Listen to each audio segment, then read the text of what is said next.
Okay, so hello, guys, gals, and non-binary pals, and welcome to Resident Evil Director's Cut, a re-release of the 1996 Resident Evil game with, I believe, more features and more content. We are going to be playing through this on the PS5's like kind of backwards compatible feature, which is basically just PlayStation emulating their own games. Uh, we are playing this today in hype for the new Resident Evil Requiem coming out, so I will be trying to play through all of the Raccoon City games, even the non-canon ones, such as Operation Raccoon City. As in case you can see, we already kind of did the intro, but I had to restart it because there is a very important message I want to say is this is a game with a lot of flashing lights. So if you are somebody with any kind of seizure prone or epilepsy conditions, please be safe and please watch yourself. We're going to be starting the video right here because I don't think you guys need to see me literally clicking the start. We're just gonna reload the cutscene. And yeah, so heads up, there will be flashing lights in this cutscene when he grabs the handgun. So if you guys just want to drag the bar and skip ahead when you're watching this as a VOD, please do so if you are prone to any kind of epileptic seizures. So with that out of the way, let's get into the video.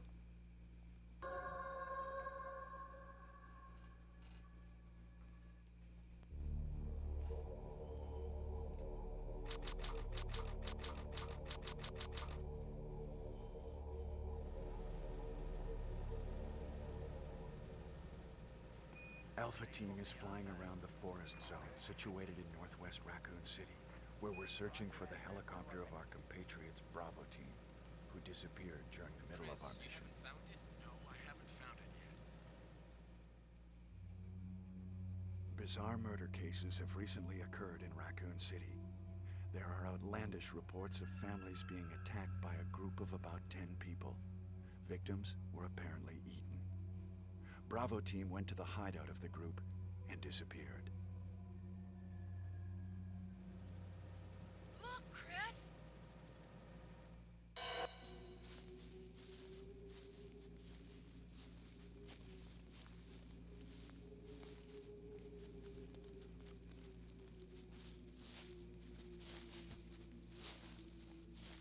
It was Bravo Team's helicopter. Nobody was in it. But strangely, most of the equipment was still there. However, we soon discovered why.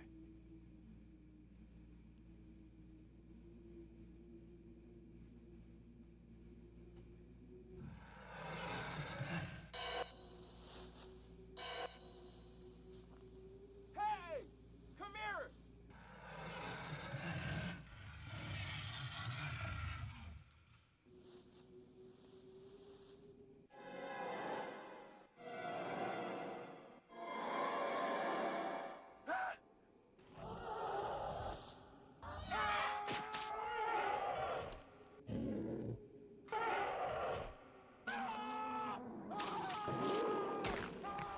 Joseph!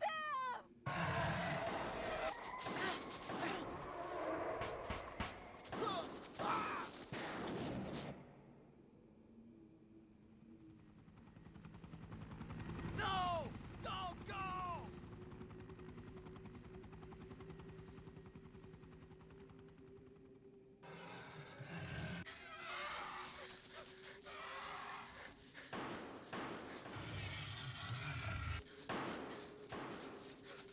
Jill, run for that house!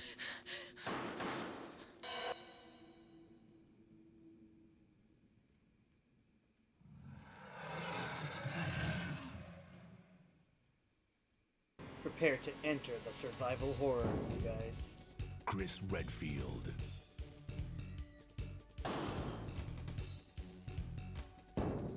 Jill Valentine.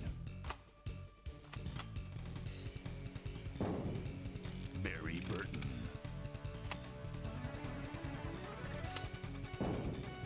Rebecca Chambers. Albert Wesker.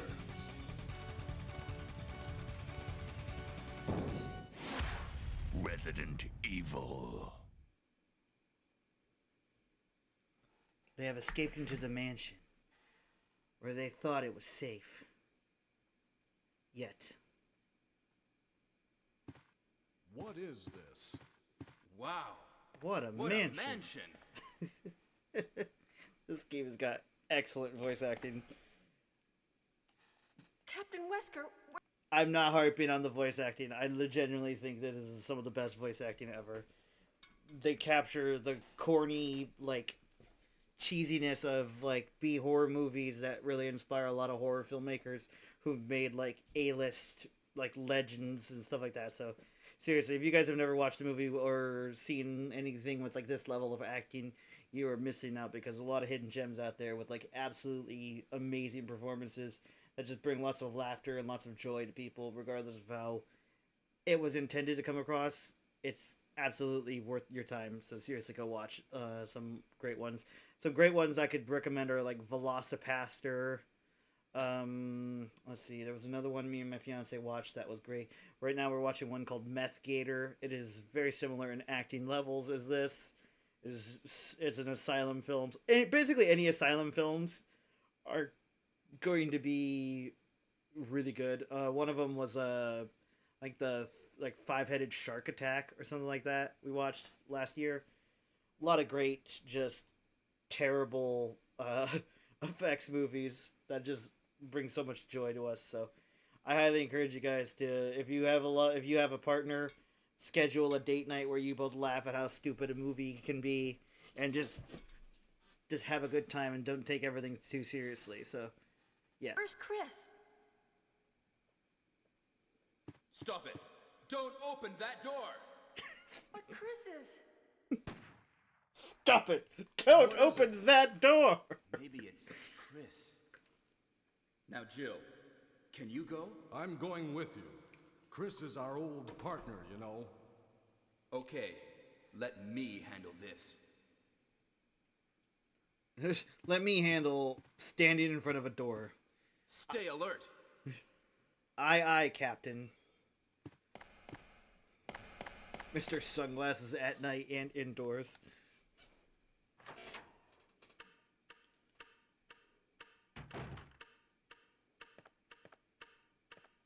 A dining room.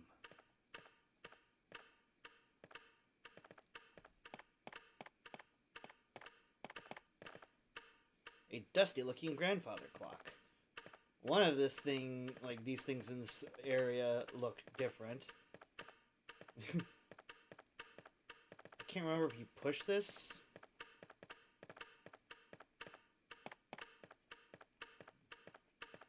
No. And we are going to ban you.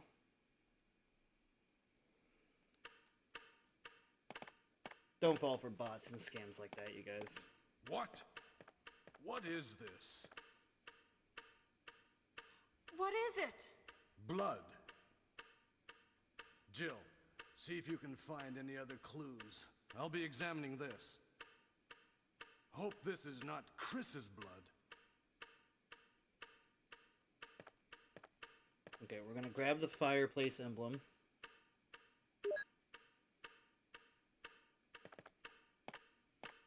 There's one of the things we can do in here already that we're gonna just grab on our way.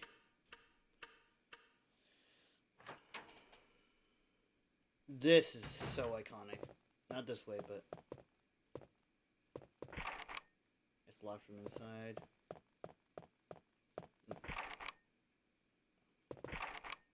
Yeah, everything's locked inside.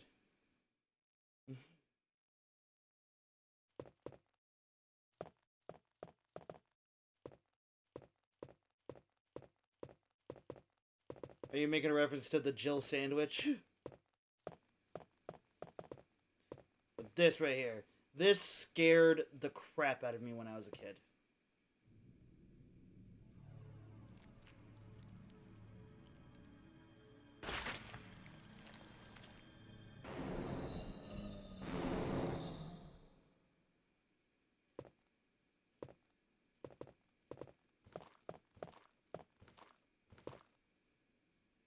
Barry, look out! It's a monster! I'll handle this. Barry? What is it? Watch out! It's a monster! Let me take care of this. Let me take care of this. Strongest zombie in the freaking franchise, though. Anybody who's played Resident Evil knows a magnum round to a zombie's head will almost always give an instantaneous kill. So for this one to have taken 3 is crazy. What is it? Kenneth was killed too. Maybe by this creature. Anyway, let's report this to Wesker.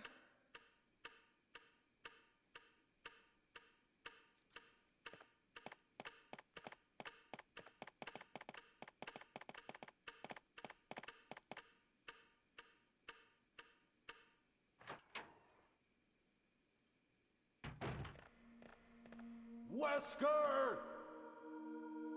Help me look for him, Jill. And don't leave this hall. I kind of for the have time some good being. news as well. As kind of shitty as they can be, Games Workshop has said that they're banning the use of any artificial intelligence in any of their designing moving forward. Completely banning it from their company. Find anything, basically. Jill? Nothing. So that was pretty What is this awesome all headline about? to see today. I can't figure it out at all. Beats me, too. Now it's Wesker's time to disappear. I don't know what's going on. Well, it can't be helped. Let's search for him separately. I'll check the dining room again. Okay, I'll try the door on the opposite side. This mansion is gigantic. We could get into trouble if we get lost. We should start from the first floor, okay? I like they're cops, And but they don't have Jill, radios. Here's a lockpick. It might be handy if you, the master of unlocking, take it with you. Thanks. Maybe I'll need it.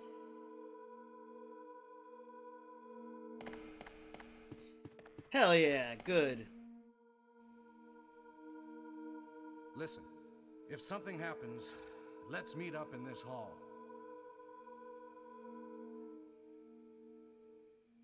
This time, I'll be there.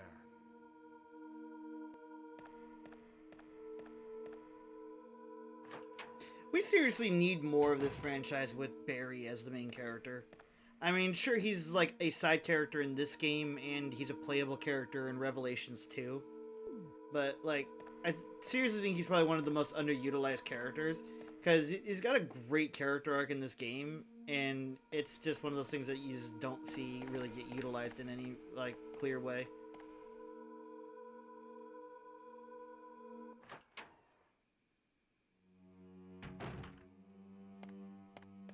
Okay, we're going to get the map right here.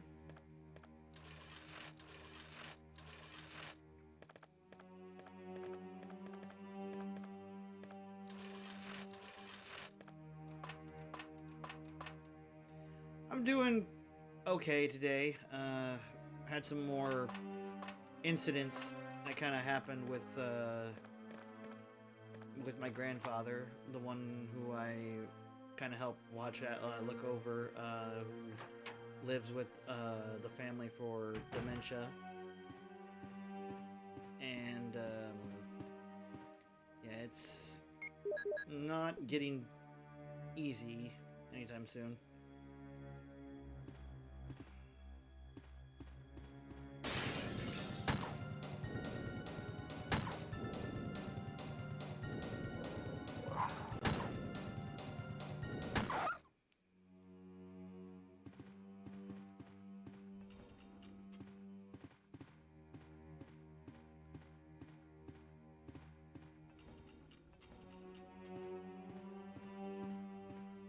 So yeah, one of the things that we did for him was for Christmas. I do this because it just really just pauses the game.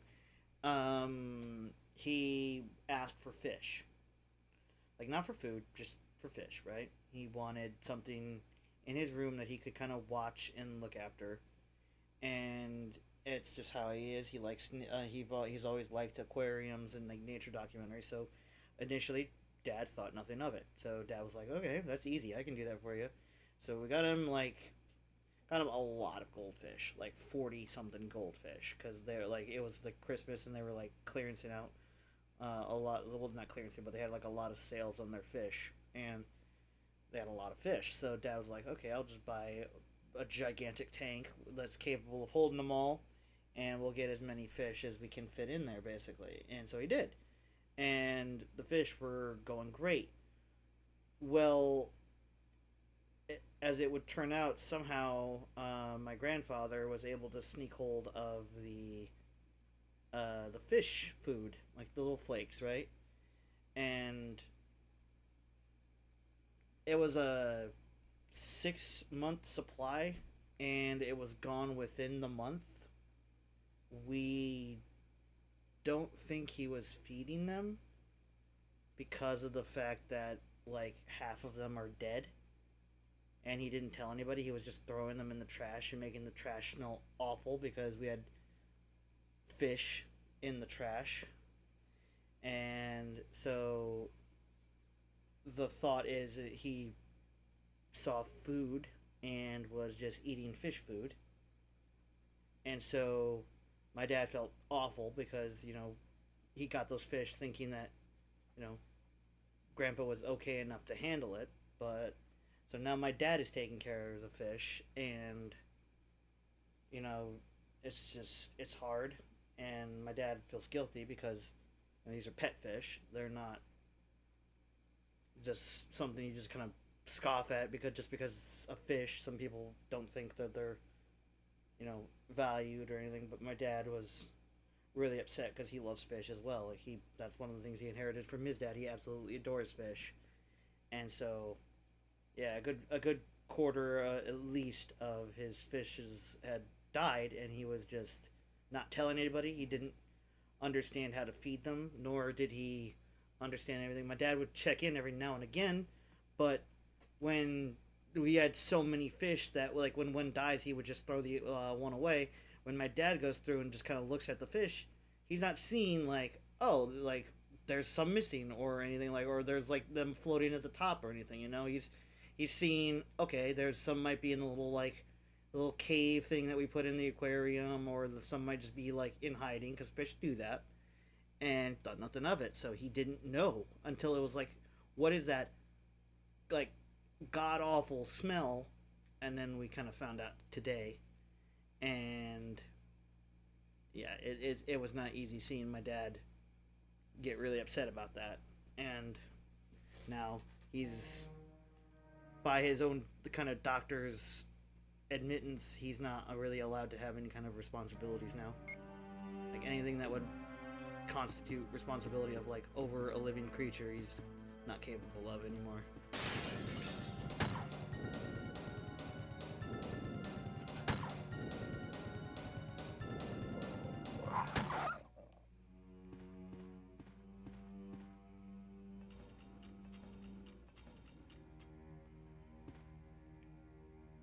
But yeah, it's not easy, you guys. And if anyone's ever had a relative with dementia who lives with them, it doesn't get easy. It gets really hard because the rational part of you wants to be angry, right? You want to be angry that this happened.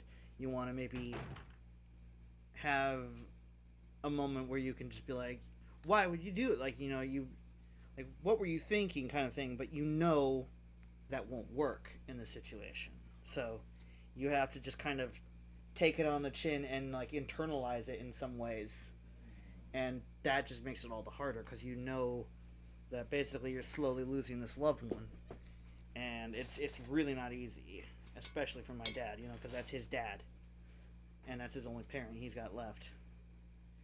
So my dad is a far stronger person than I think I could ever be in that situation. And I really feel bad for him that he has to deal with that.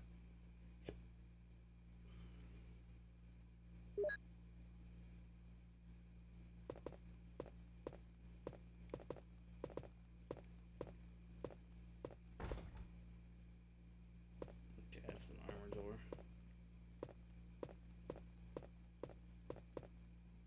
But yeah, so if you guys were around long enough to remember recently with the bathroom incident, and also him not being able to basically stop himself from making messes, he's long since lost the ability to safely judge what is considered food and what's not. So we have to feed him like you would like a kid, like prepare lunches, breakfasts, and dinners. Watch him, make sure he's healthy because he won't say anything. Because sometimes he thinks we, his actual family, are like strangers. It's not easy. It is not easy at all. And now my dad has to deal with an even more annoying situation that is preventable, and that's the fact that we've recently hired somebody through the VA, like the VA medical care system, who is supposed to be, watching him. And I have to lower my voice because I'm streaming from home today, and I don't want said person to, like, overhear and take, like, a weird tone with somebody or barge in. But the person who was hired, is supposed to leave. I think they should be gone actually by now. So, but they're supposed to leave by 6 p.m. They arrive kind of early, and they help them through the day, and then they leave at 6.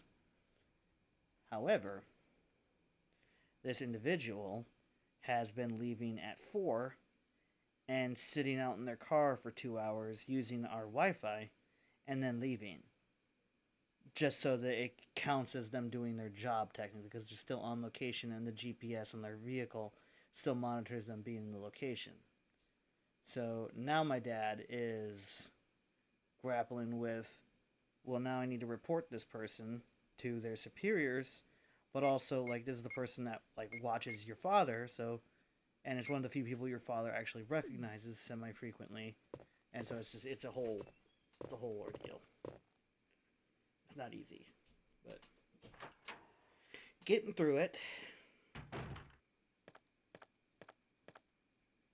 Sometimes as an adult, you kind of feel the weight of the world on your shoulders, and you just gotta Atlas on and kind of keep that steam train rolling.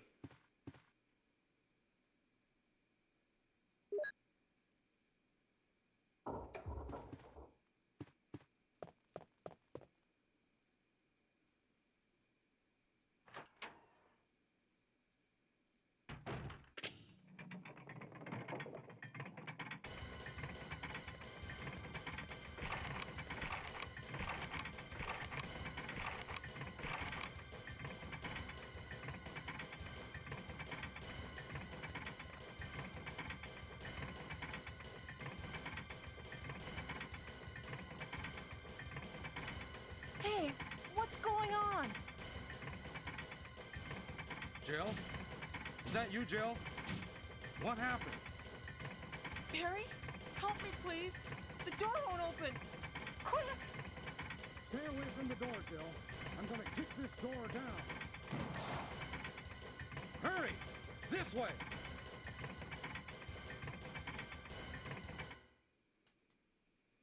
That was too close. You were almost a Jill sandwich. That was too close. You were almost a Jill sandwich. You're right. right. Barry, thanks for saving my life.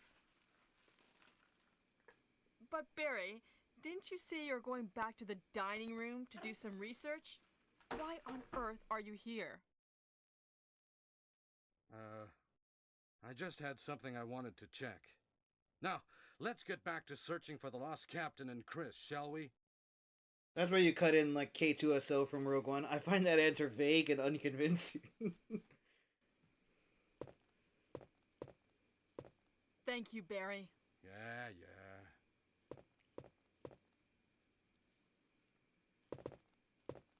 So now we've got a shotgun. And this is great because this can basically guarantee kill zombies. So if there's a zombie we need to guarantee kill, we just headshot them with this.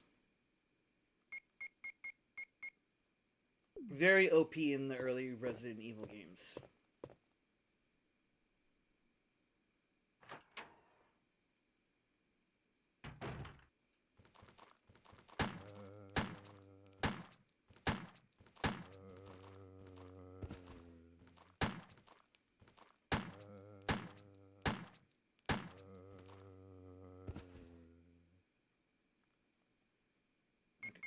now we can combine this, free up an inventory spot.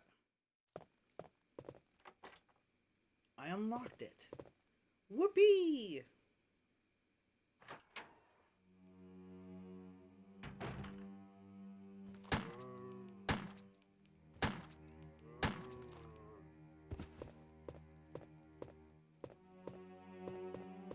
I think he's still alive. Yep.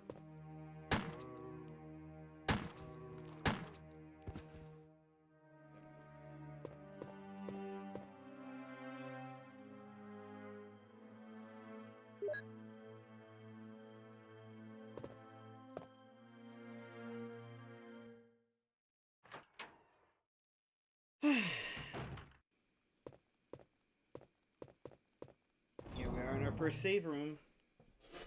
Okay, so first thing, we're gonna put up our green herbs. How do you guys say it? Herb? Like, what the H is silent, or herb? I know in most of Europe they say herb rather than herb.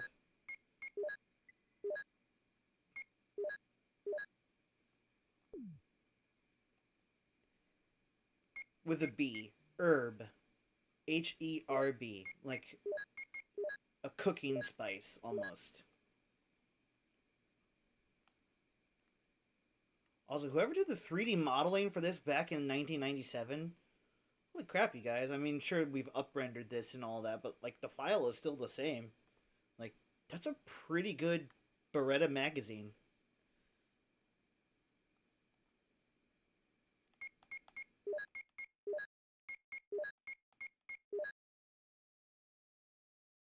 And that's a pretty good Beretta, too. It's the Samurai Edge Custom. As much as I don't like Beretta, this is actually a really good model. Like, this is very well done.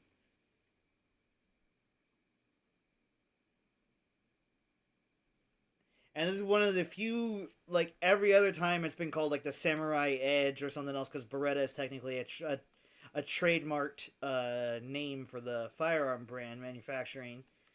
So, in the original, like, when they released this, there was not really that too much of a concern there. So they just called it Beretta, because that's what they were probably told, is like, when they were probably being shown the weapons weapons manufacturers, like, this is a Beretta M9 handgun. And so, yep, M92 FS. It's literally what that model is. I was going to say it's probably the M92. Beretta M92 FS. That is loaded with 9mm bullets. That is remarkably accurate. As much, like I said, as much as I don't like the like Beretta handgun, the 92 FS is actually not a terrible gun that they made. It is far more reliable than the, like, just the M9 that you see widely distributed today and used. So with all of this, like, and like the Kendo gun store custom, like, handprint on the with, like, the stamp on the like the handle, it's really well done. Like, whoever designed this, like the item modeling, like, they obviously were going places, because this is way ahead of its time. Massive respect. I'm curious. So this is just called the shotgun. Oh, I was good. I was literally about to say it's probably a Remington, because that was the most common shotgun. A Remington M80 M870. Let me if I Google a Remington M87. I'm not as familiar with Remington, because I am very not a fan of firing shotguns. So every rifle and weapon that I've ever fired is not usually Remington, but they are a reputable company. Yeah, I just searched REM, and the top results were REM sleep and Remington 870. Pump action shotgun manufactured by Remington Arms Company, which has become one of their most popular firearms used to this day. It's widely used by the public for shooting sport, hunting, and self-defense, as well as by law enforcement military organizations across the world. So let's go M870. Is there a difference? Oh, the M just stands for model. Okay, so this is the Model 870. That's just what this is. It's a Remington Model 870. Still, it's there is the like matte black like carbon like fire like not carbon fiber but like the carbon black like version for like police and SWAT, and then there is the self defense kind of like home defense version. That is this one. It's the wooden shotgun with the pump and everything. So just huge props to the Japanese development team for doing their research, because this is impressive, you guys. As somebody who's actually very adept at using firearms due to extensive training, that is impressive level of detail and just overall detail in just description alone. Like, to actually call the weapon its actual name, providing the actual model number and everything. That's crazy in terms of what we see nowadays. When things would just could be called the Scorpion or something like that, like some like off-brand like term for it, or just like M9 like and shit like that. So one of the few ones that's actually like widely used that still has its official name that I can think of is the MP5, which is just, I believe, machine pistol is what it stands for. And it's a German submachine gun that you've probably seen literally every police and SWAT film or TV series use. If you search up the MP5, you'll probably I guarantee you'll. If you don't recognize it, then you don't watch a lot of like cinema, because it is an extremely recognizable weapon.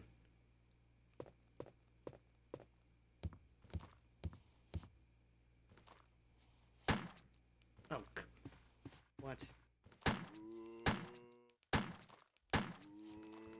Did I shoot his arm off?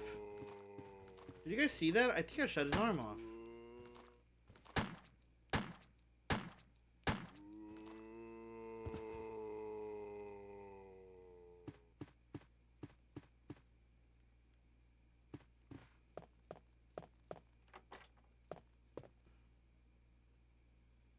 Damn. This is awesome.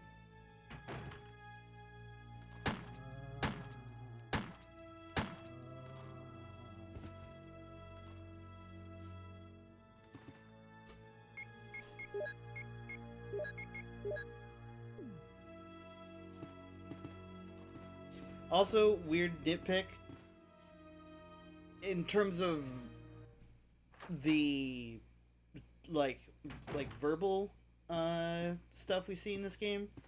It kind of bothers me that they don't announce themselves as police when they enter this location, as technically everything they do after this point would be against the law. But then again, you know, I could make some statements. Well, I will. I mean, it's kind of rare to see people held accountable these days for that kind of stuff. So, not saying, just saying, you know.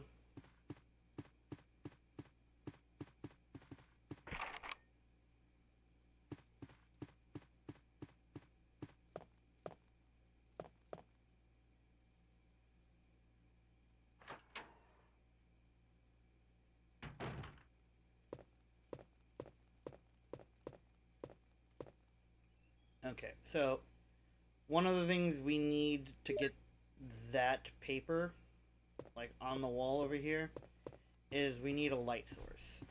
Chris Redfield starts with a lighter, and you can kind of just light this immediately and get this, I believe. But we need to actually find something that we can light this with.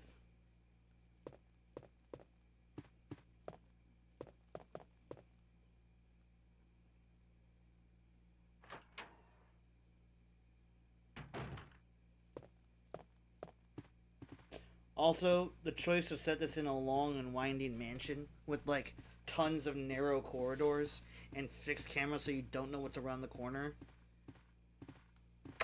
Chef's kiss. That is amazing choice.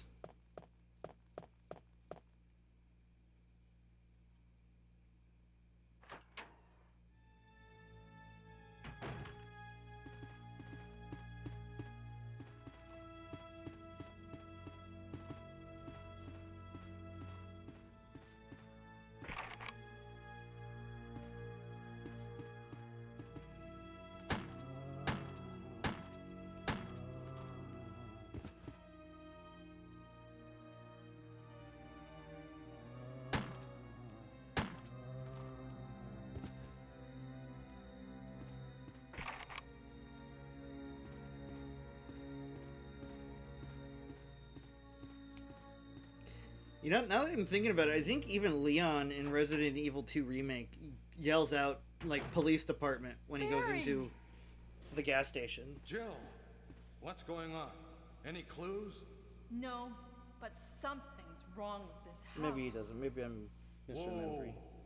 This hall is dangerous. Maybe it's better to secure our escape route first. There must be a back door somewhere. Let's try to find it first, shall we? Okay, let's separate again. Just a moment. I found something. What is it? It's a weapon. It's really powerful, especially against living things. Better take it with you. But how about you, Barry? I have this. Thank you. I'll take this then. It's not a weapon. It's ammo. It's ammo for a weapon. We got acid rounds. That's it. Not a weapon. Ammo for a weapon.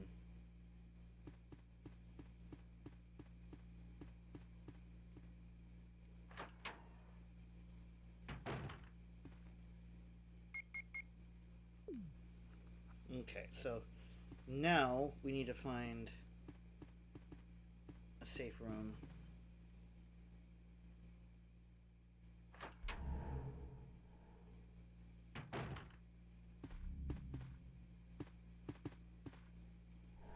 I think this is where we get the grenade launcher. If it is, I'm not meaning to come here yet. Yeah, so I'll just rewind instead of going through those multiple loading screens.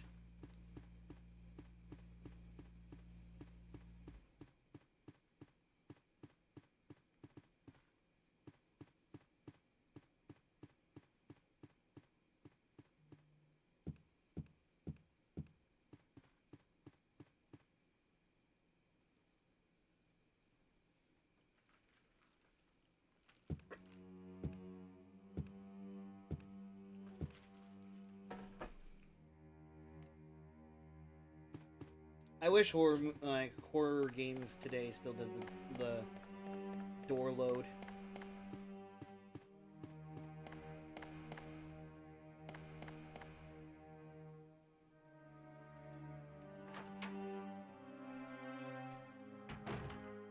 Oh, wait, no. I think we can open the main door outside again, like we can try to, and we'll get like a jump scare.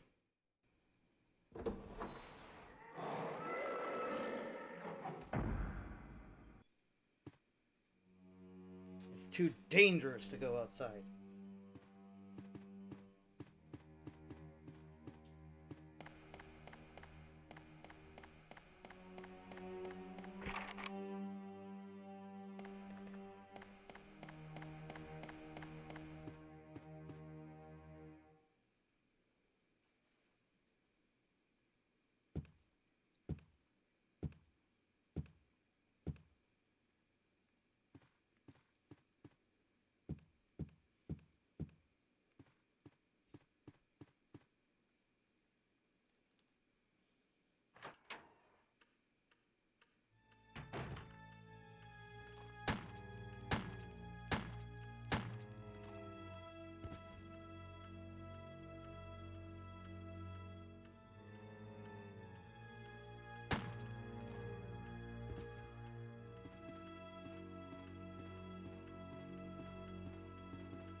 Yeah, we did. We blew off his arm.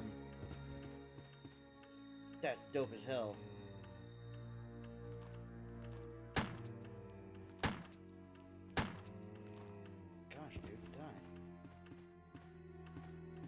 Oh, right. We had to put it all the way over.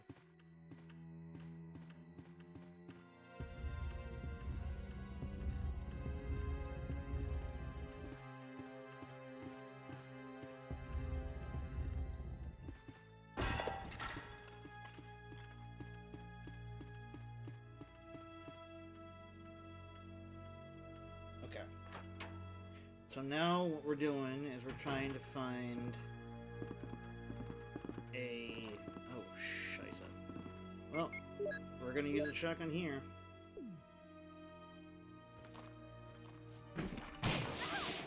Oh, God, I forgot original zombies spit acid.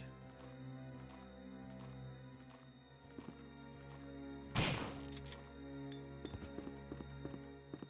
we still fine? Yeah, we're still fine. So they should be permanently dead.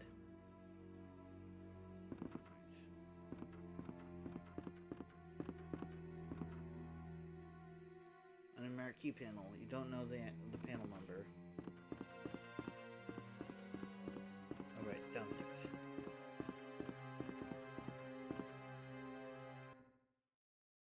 So in this area where we have a save, like a save room, we're gonna probably want to kill the zombie near here.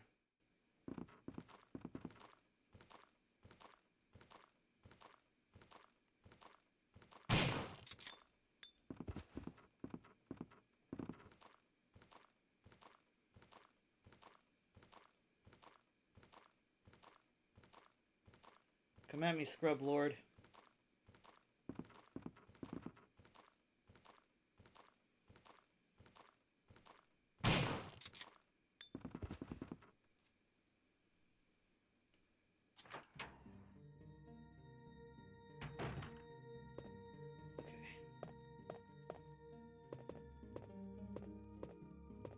Save room theme in this game is so good. That's like the same for the whole franchise. Save room themes freaking rock.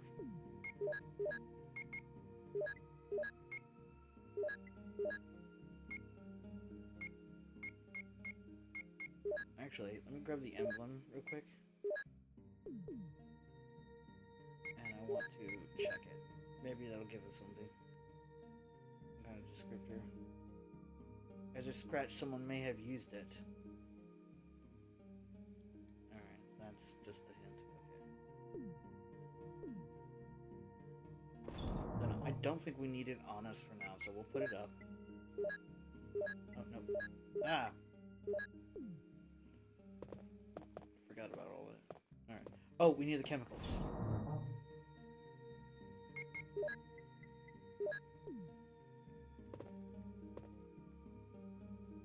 Okay. We're making progress. Not bad. We've perma-killed the zombies out here. So we have some degree of safety. Oh, jeez.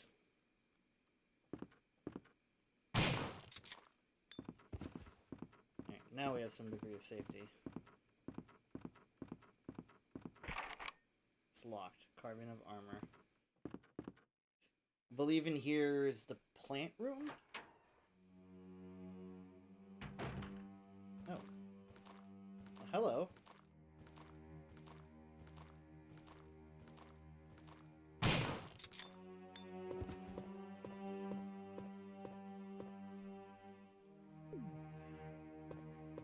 I got one more, man.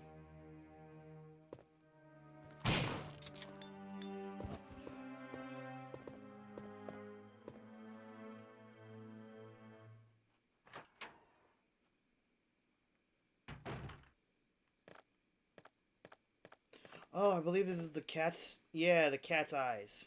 A red eye and a blue eye. So what that means is that the statue we pushed down in the kind of like the dining room, we can now go back and grab the blue gem, and that goes there. Okay, so clearing out this area wasn't such a bad idea. It just sucks that we don't have any more shotgun ammo right now, or really any good ammo.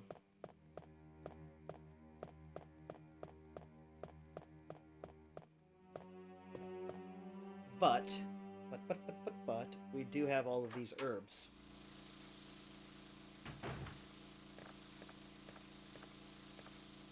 Now, we just take this, use it.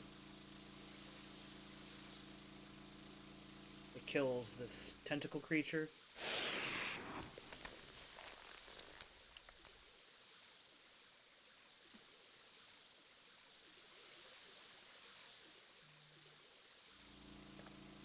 Alright.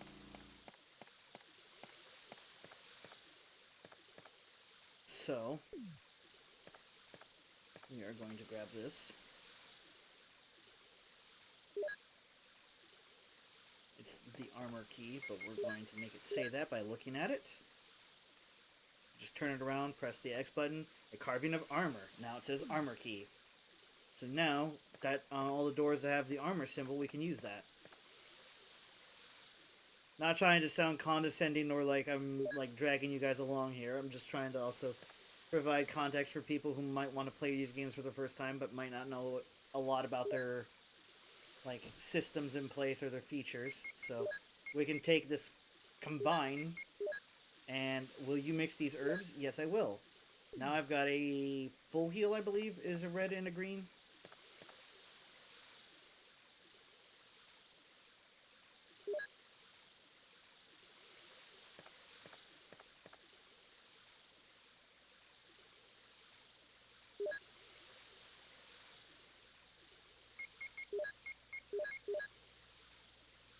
Yes, I will mix those herbs.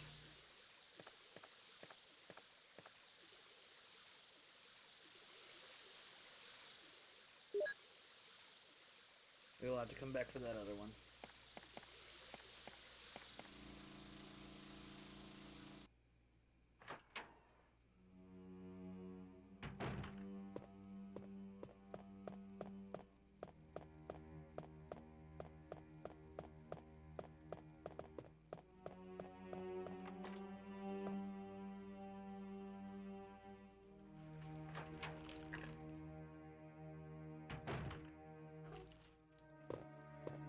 Is this where we found... Yep, okay, I know where we are. That leads us to the dining room where we can pick up the blue tiger's eye, which is good. You've used the lockpick, okay. So this is a Jill only room.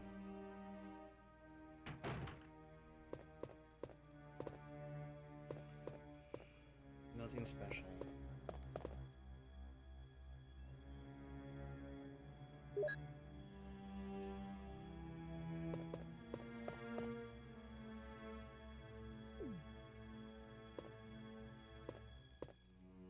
Okay, we'll come back for that ammo.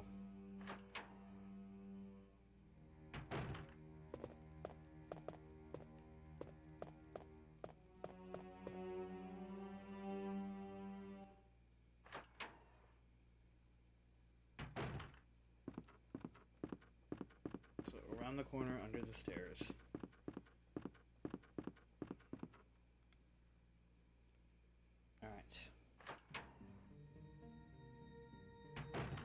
Now, we can go here. We can put our shotgun up. Our green herb up. Our mixed herbs up. We're going to want to keep some stuff on us, so we'll keep those 4 items.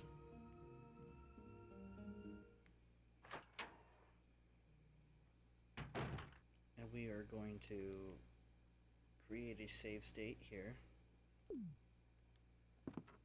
About where we were last time anyways, so we'll keep on keeping on, you guys. So we're gonna go grab the magazine of our Beretta ammo.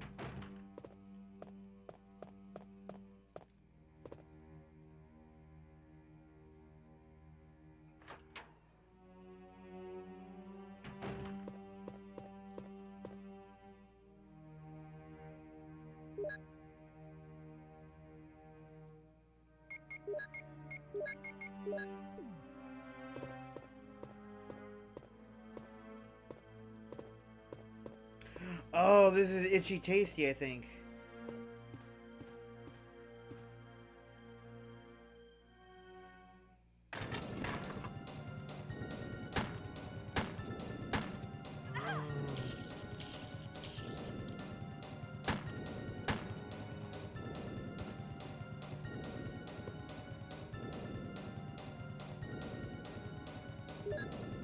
Seven shotgun shells.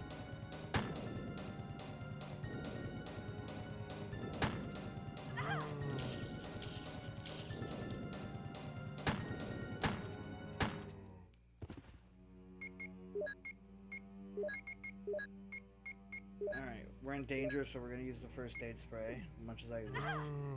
Oh, you bitch! still in fine, though.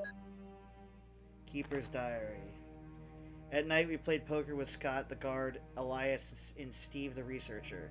Steve was really lucky, but I think he was cheating. What a scumbag. May 10th. Today, a high-ranking researcher asked me to take care of a new monster. It looks like a gorilla without any skin. Ugh. They told me to feed them live food. When I threw in a pig, they were playing with it, tearing off the pig's legs and pulling out the guts before they actually ate it. May 11th. Around 5 o'clock this morning, Scott came in and woke me up. Suddenly, he was wearing a protection suit. It looks like a spacesuit. He told me to put one on as well. I heard there was an accident in the basement lab. It's no wonder those researchers never rest, even at night. May 12th. I've been wearing this annoying spacesuit since yesterday. My skin grows musty and feels very itchy. By way of revenge, I don't feed those dogs today. Didn't feed those dogs today. Now I feel better. Ugh, what a fucking sicko. May 13th. I went to the medical room because my back is all swollen and feels itchy. They put a big bandage on my back, and the doctor told me I did not need to wear the spacesuit anymore. I guess I can sleep well tonight. May 14th. When I woke up this morning, I found another blister on my foot. It was annoying. I ended up dragging my foot as I went to the dog's pen. They have been quiet since morning, which is very unusual. I found that some of them had escaped. I'll be in real trouble if the higher-ups find out. May 15th. Even though I didn't feel well, I decided to go see Nancy. It's my first day off in a long time, but I was stopped by the guard on the way out. They say the company has orders that no one leave the grounds.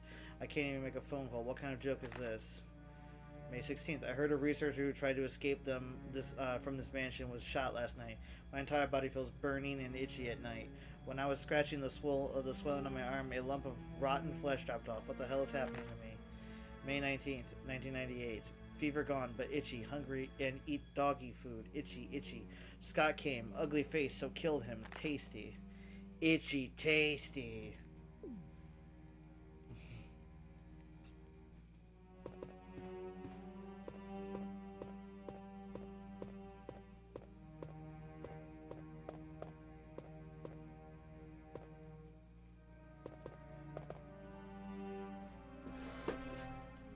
That's an iconic moment from this game.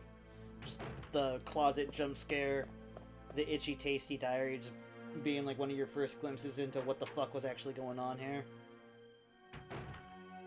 It's really cool. In a sick, fucked up kind of way, but really cool for setting up the story of like what you're dealing with.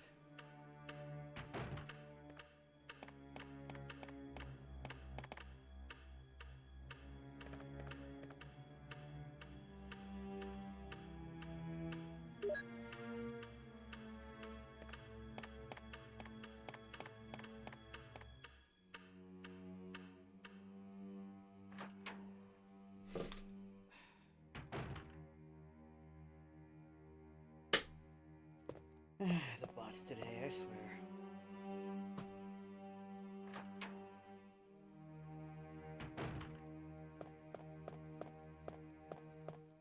Alright.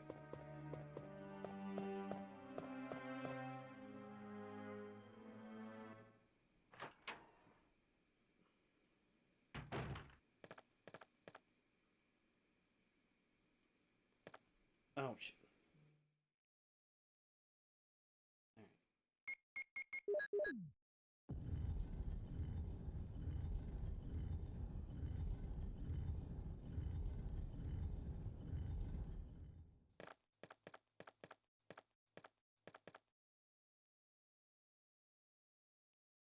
The Windcrest. Yes, I will.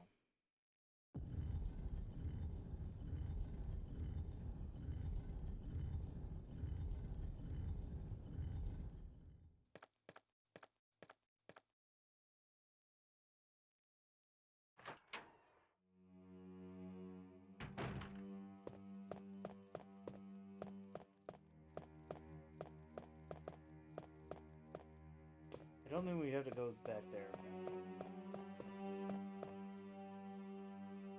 So that's good.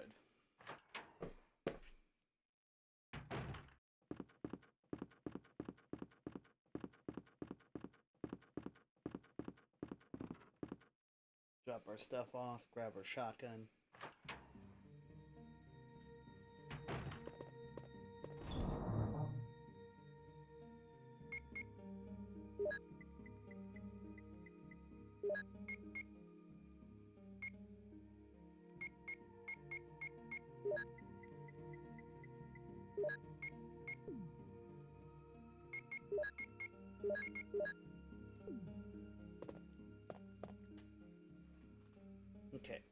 Now we've got the ability, if we need to kill 7 more zombies.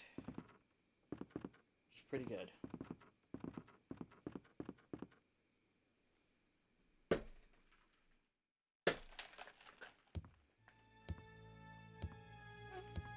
I don't quite know if they're a thing in the original Resident Evil, but Crimson Heads are something we really don't want to deal with.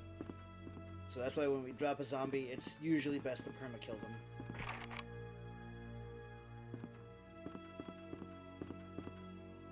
Okay, numeric pad. Alright, yeah. So that's those 2 doors cleared.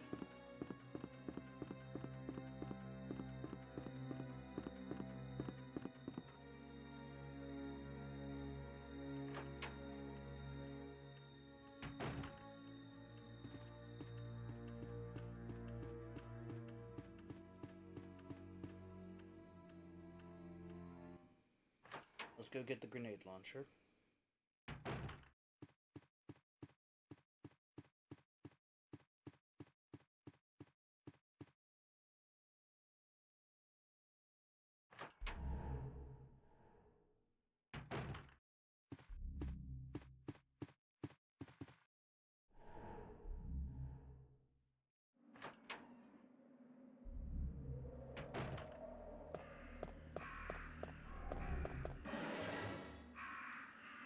Forest. He's been pecked to death by crows.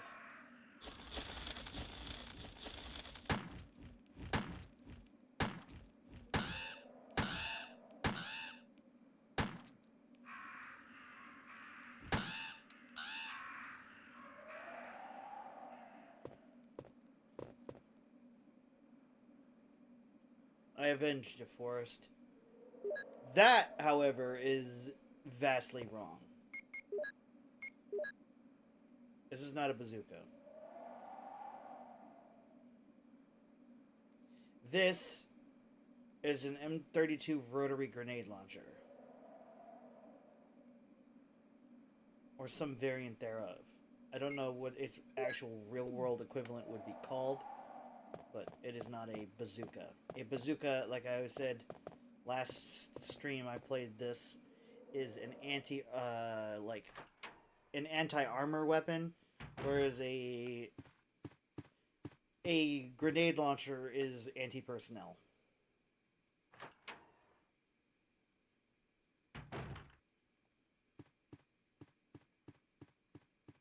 Like, it's about as intense of, like, legal anti-personnel explosives as you can really use. Because everything, I think, above it is, like, considered a war crime. Because of it being inhumane and just ridiculous.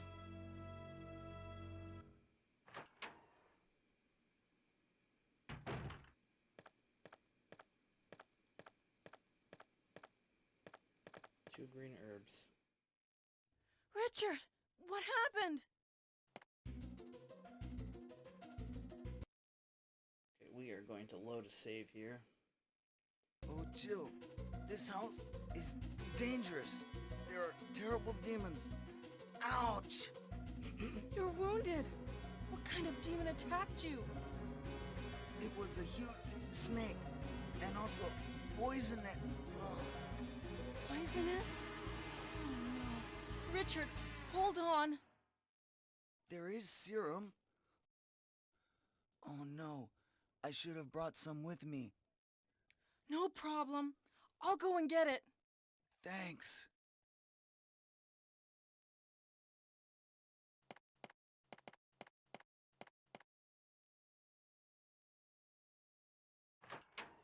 So now we gotta go and grab the serum. So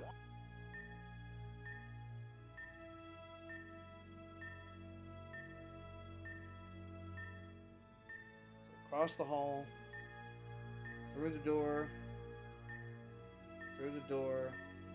all the way to the end of the hall, and make. Yeah. I think I got this.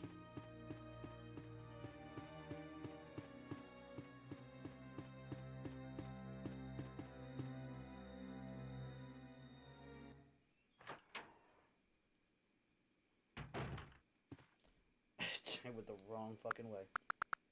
Great.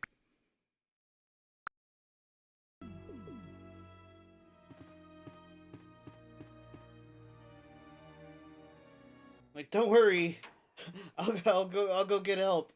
Goes in the complete wrong direction and just lets you die. Hashtag Jill Valentine. Hero.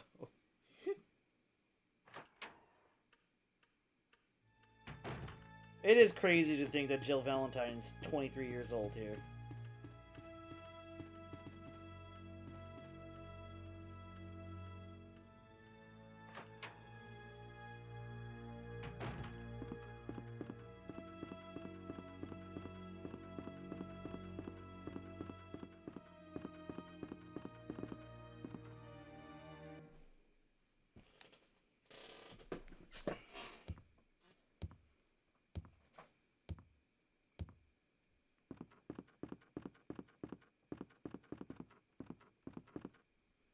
Alright. Now we grab the serum and then we run back. Like it's life or death, because for that dude it is. Yes, I will take the serum. Thank you.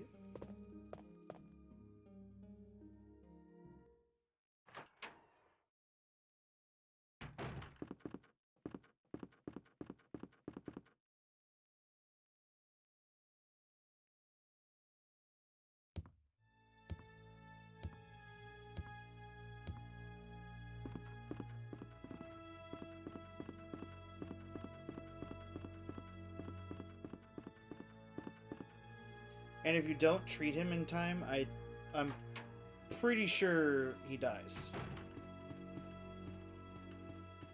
But if you do treat him in time, he still ultimately doesn't make it, I don't think. But he provides help in the fight against Yawn, I think.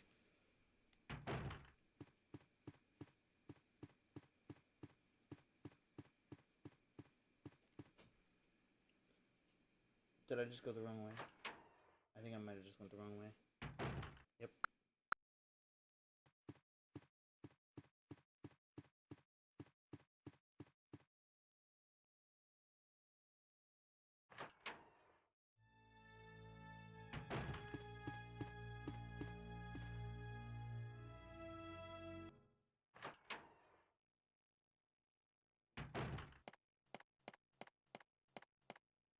Here's the serum. Richard, hold on. I'll give you a shot now. Jill, here's my radio. You should keep it. I'm... No! Richard! Jill, be careful.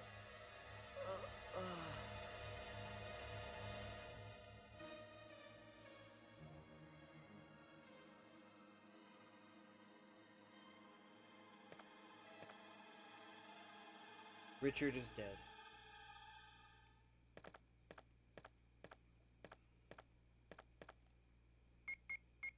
I don't quite...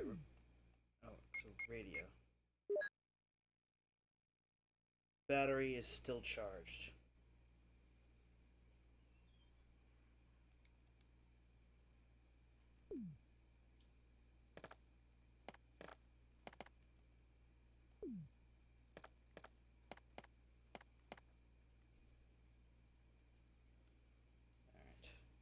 I'm pretty sure he doesn't just die there. At least he didn't in the remake, so I don't quite know for sure. Yes, 2 greens, that's fine.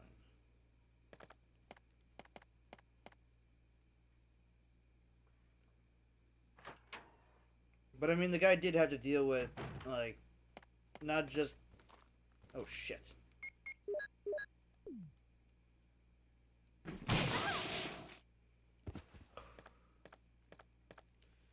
I feel like that was unfair, so... Well, not unfair, but... I'm going to use that as, like, one of my rewinds that I'm going to allow myself. I try to allow myself, like, one kind of redo per stream whenever I make, like, a in-game mistake. That's going to be my one allotted, like, rewind for an enemy fight or anything like that. Unless it's, like, a boss fight, then I'll kind of allow myself to restart the fight entirely. Just don't save spam.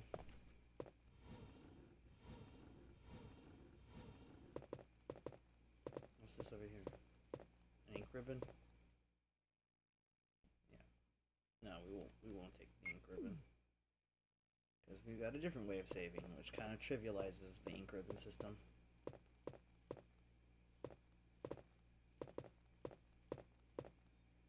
It's too dark to see anything. Okay. A candle. Well.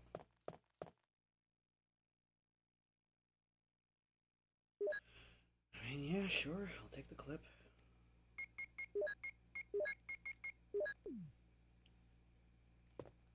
I'm gonna argue about having bullets, so. Yeah, so I think we definitely gotta find a lighter or matches or something. Love the bloody handprint on the wall, though, just showing that this is where George was attacked from. Richard. A shield. Alright. But yeah, it was funny that we thought just the serum was going to save his life. Like, he didn't have, like, a massive amount of holes in his body that we didn't even bother to try and pack or treat of any, like, in any kind of meaningful way. Granted, we aren't a medic, but we still have some first aid training.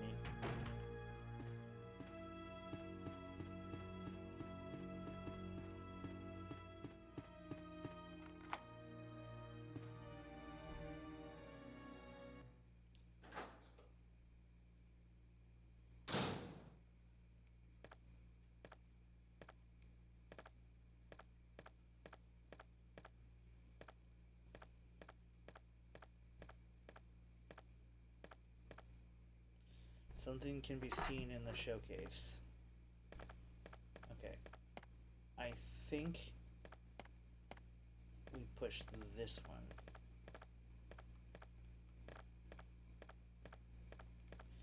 If Jill will...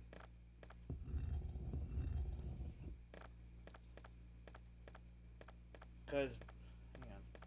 I'm pretty sure... There. Because that's a vent, I think that it releases poison gas into this room. And so we cover it, and then we push the other one into play.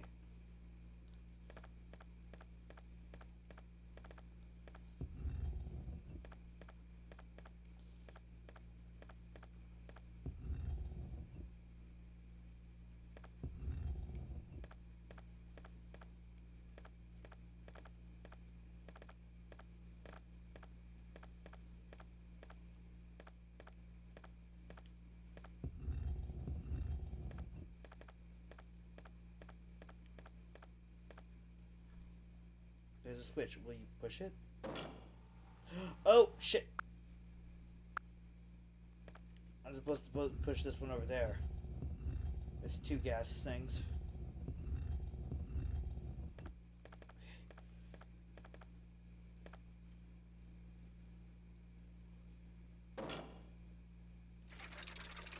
I knew this puzzle, I just didn't realize there was one over there on the floor. I thought it was just the one. I thought I was supposed to push that on top of the switch as like a pressure plate.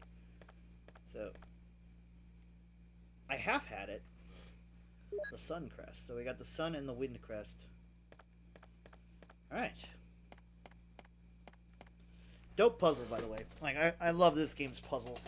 They're rather simplistic compared to what I would often want survival horror puzzles to be. But all in all, can't really complain too much. It was a game that was released a long time ago when we didn't really have a lot of puzzle games. The doorknob is broken.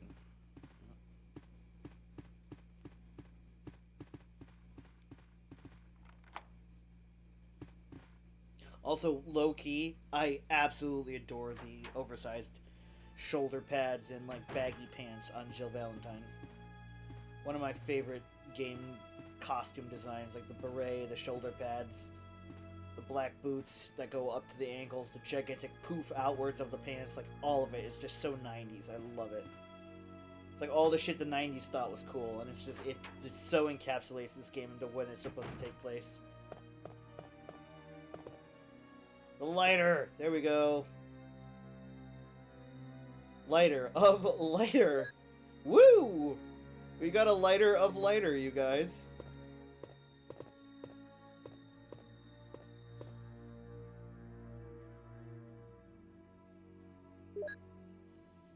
Scheisse.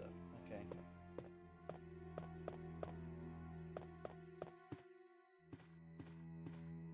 I don't think there's any what are they, inventory expanders in this game. I think that's primarily a thing for the rest of the franchise, not really this game. But I could be wrong.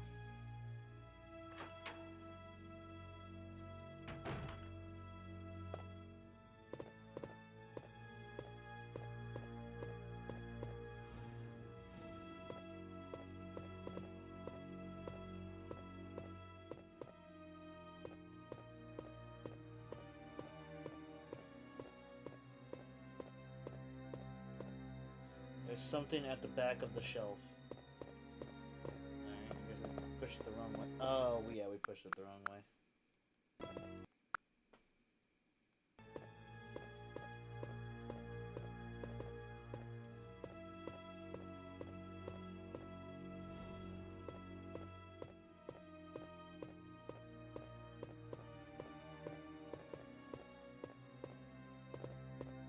Why aren't you pushing it, Jill?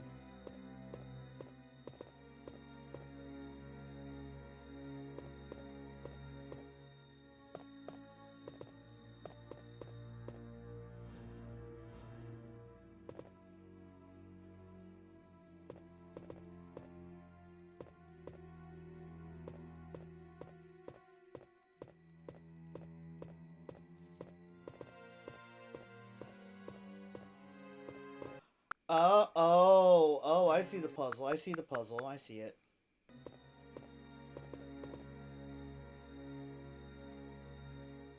It's too heavy to move.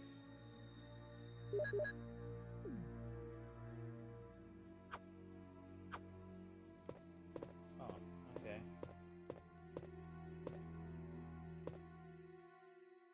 Someone searched here already. It appears to be a switch. Will you push it?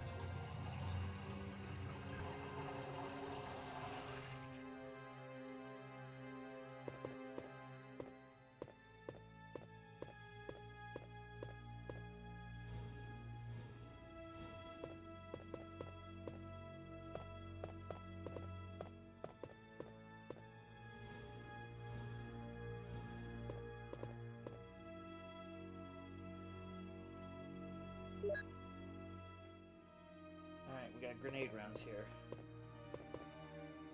So, we need to make a trip back to our save room.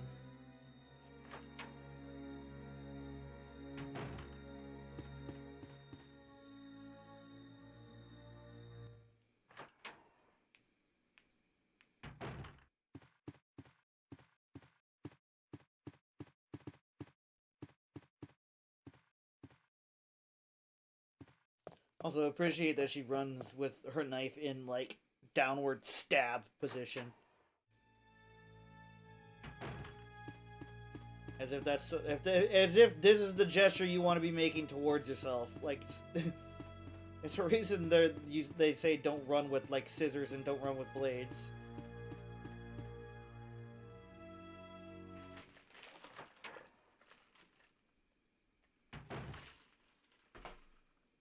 If she had to run with it, I'd prefer her to hold it sideways. Not downwards or upwards, where you could trip and stab yourself.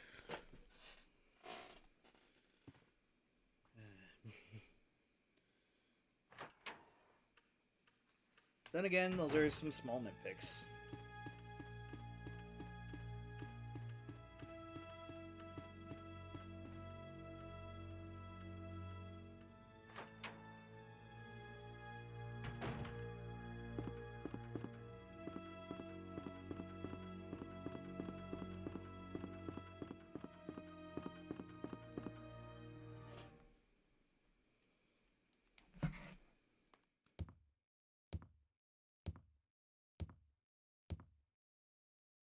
Okay, so do this real quick. I'm checking to make sure I didn't get any kind of messages or texts.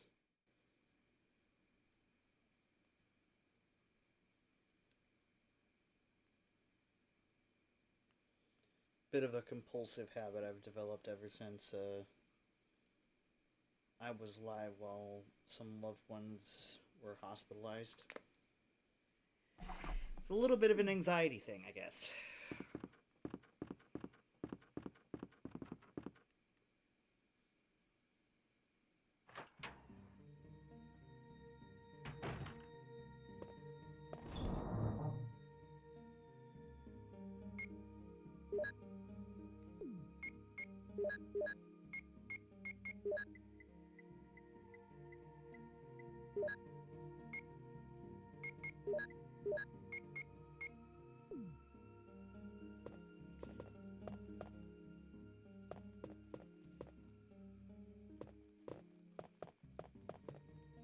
I think that serum is so that when we get bit by the snake or poisoned, we can run and go get the serum to save ourselves.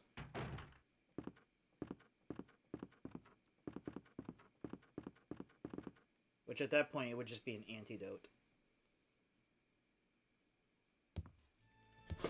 Which, I mean, I guess in some small way is itself a serum of some varied variety.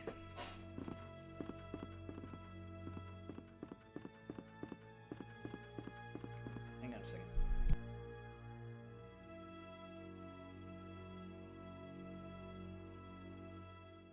There we go. Sorry. It's allergy season. If you couldn't tell by my sometimes nasally congestion voice.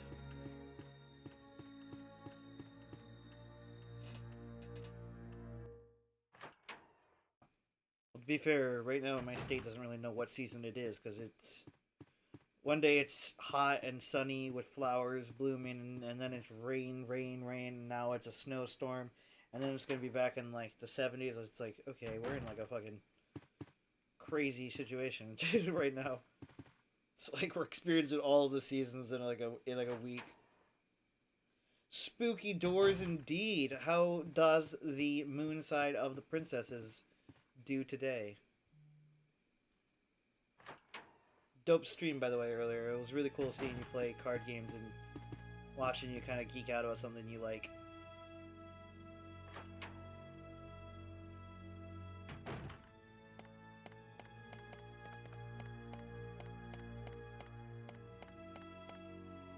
Don't mind Richard, he's just dead.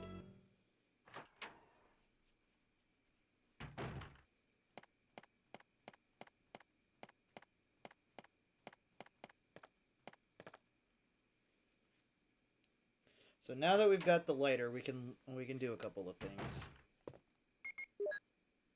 Okay, can't use it. But if we go up to the candle,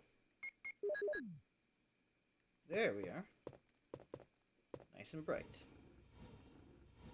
Kind of an unexpected light level for 3 candles. Will you take the acid rounds? I will take the acid rounds. That's so considerate of you to ask.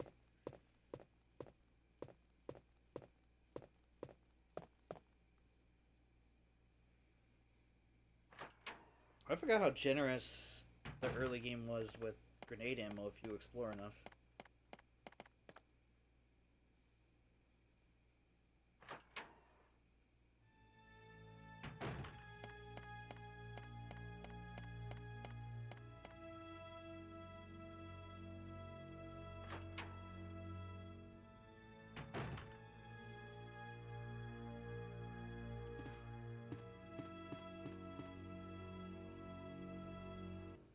Oh, but speaking of Moonside, I was gonna let you guys vote on what I play later after this game. Earlier, I was talking about it.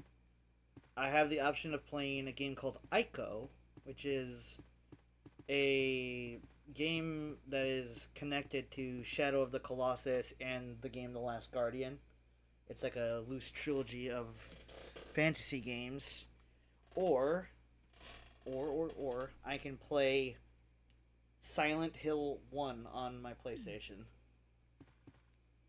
I had to replay that game because I lost the save data. And I was just too heartbroken to go back and like kind of play it again. That, and I need to eventually play Parasite Eve again. I wanted to play that for Christmas, but I lost the time and the motivation to do so.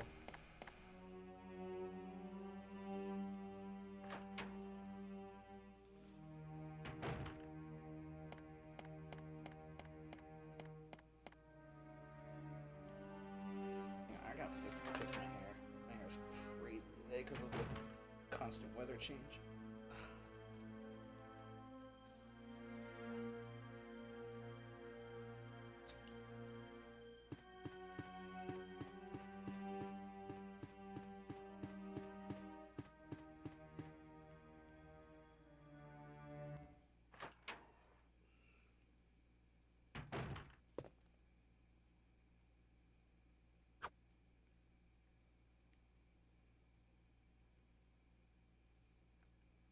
I love, like, doing this, like, extends the character model's neck.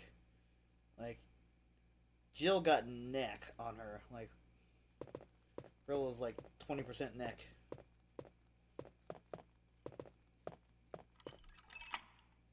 We've used the armor key. Alright, before we go there.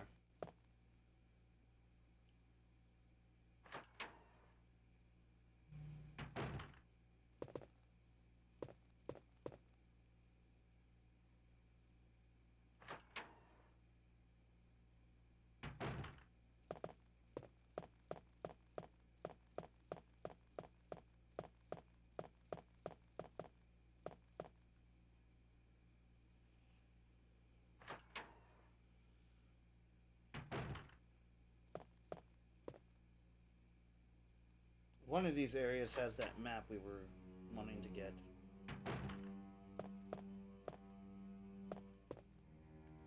Okay, this is where we get our first save room.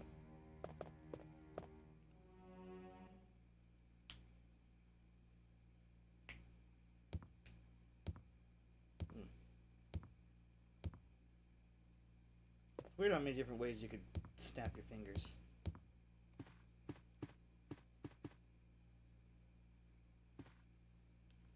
Okay, so this isn't where we're wanting to go.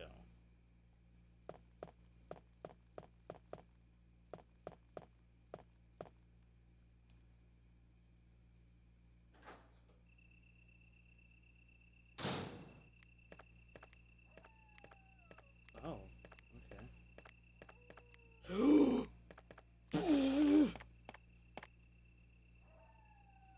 Do not go out there.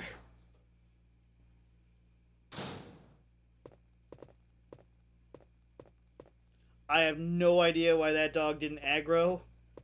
I am grateful though.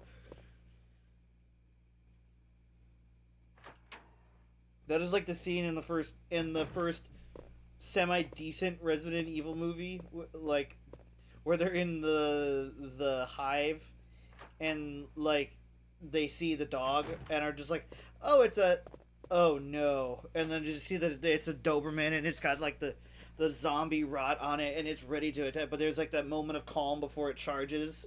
It's just the immediate dread of, well, we're about to get fucking murdered. This is cool. And like I'm pretty sure it killed a couple of them, even though they were like armored SWAT dudes and stuff like that. That movie was great. Unironically, that could actually fit into the Resident Evil timeline. Everything else that they tried to do was like watching like a 13-year-old come up with fanfics about Resident Evil, and it was bad. There is sometimes a certain beauty in bad things, but I cannot fathom nor bring myself to like the rest of the like Paul W.S. Anderson franchise. And that's saying something, because I usually try and find a nice thing to say about everything. The only really nice thing I could say is the first three were alright. Weren't great. The first one was great. The first one I actually rather like, because it takes a separate kind of tone and like, oh wait, we've already been in here. Like, kind of differentiates itself in that regard. So that one is pretty good. It's self-contained enough to be its own thing, but also ambiguously exists within the game canon. And it's not like adapting any video games. The one I think they lost me on, as cool as it would have been to see, but they just didn't execute it right, was the second movie where they're in Raccoon City during the downfall of Raccoon City. Now, I think I could make a way better Raccoon City movie that wouldn't have anything to do with the main characters of the video games. I unironically think that with enough production and enough like effort, you could easily turn the Outbreak games into a TV show. Because there's enough there to work with. You've got the plot, the setting, the timeline, all of that, and you get to see like piece by piece the apocalypse slowly start to kind of take hold of the city and how the survivors are coping and dealing with all of this in different ways. I think is really awesome, and one of the reasons I absolutely adore Outbreak 4. But I just, man, don't show me these like super unstoppable, like machine like badasses like well, I mean, obviously I love Leon, but like Leon and Jill and Chris and stuff. Oh my goodness. The head had severed physics. Alright, that was different.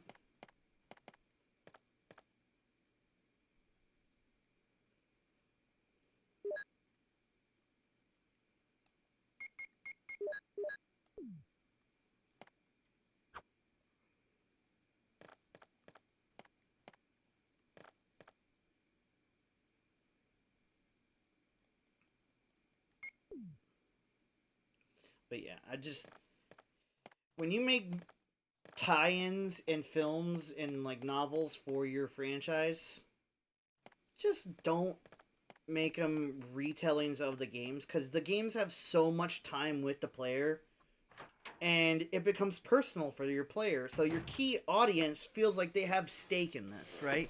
They feel like, oh, I've been to Raccoon City, I've done these events, I've experienced all of this, and it was deeply personal to me in the sense that I really enjoyed this experience. So if that's the case, don't try and force it down like, well, now you're watching like this person like playing this character doing the same stuff you did but in a very different way. Like, you see what I'm saying? It's kind of just it's weird and I don't like it. And I'm not saying just because I don't like something it can't be valid or it can't be liked by other people.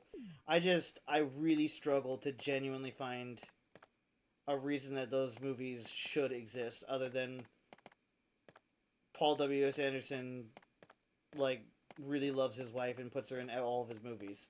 That in and of itself is kind of cute, but, like, at the same time, like, dude, we don't need you to Sherry Moon zombie us with your wife. Like, I get it. These filmmakers are in love with their wives. Absolutely awesome, and that's super awesome and wholesome to see. Just maybe ease off of that a little bit. Don't like make a cameo, sure, but like don't give them like franchises to lead or like long roles when these aren't when most of these women aren't even actresses. It just feels like, what are we doing here?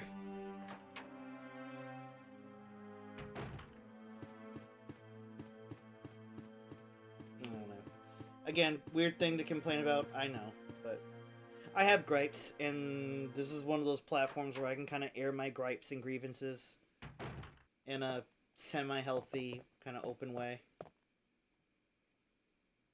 Like, personally, I just really want to see good adaptations. Fallout, I've been told, absolutely nailed it with its source material. And for Fallout fans, I absolutely am so happy for all of you.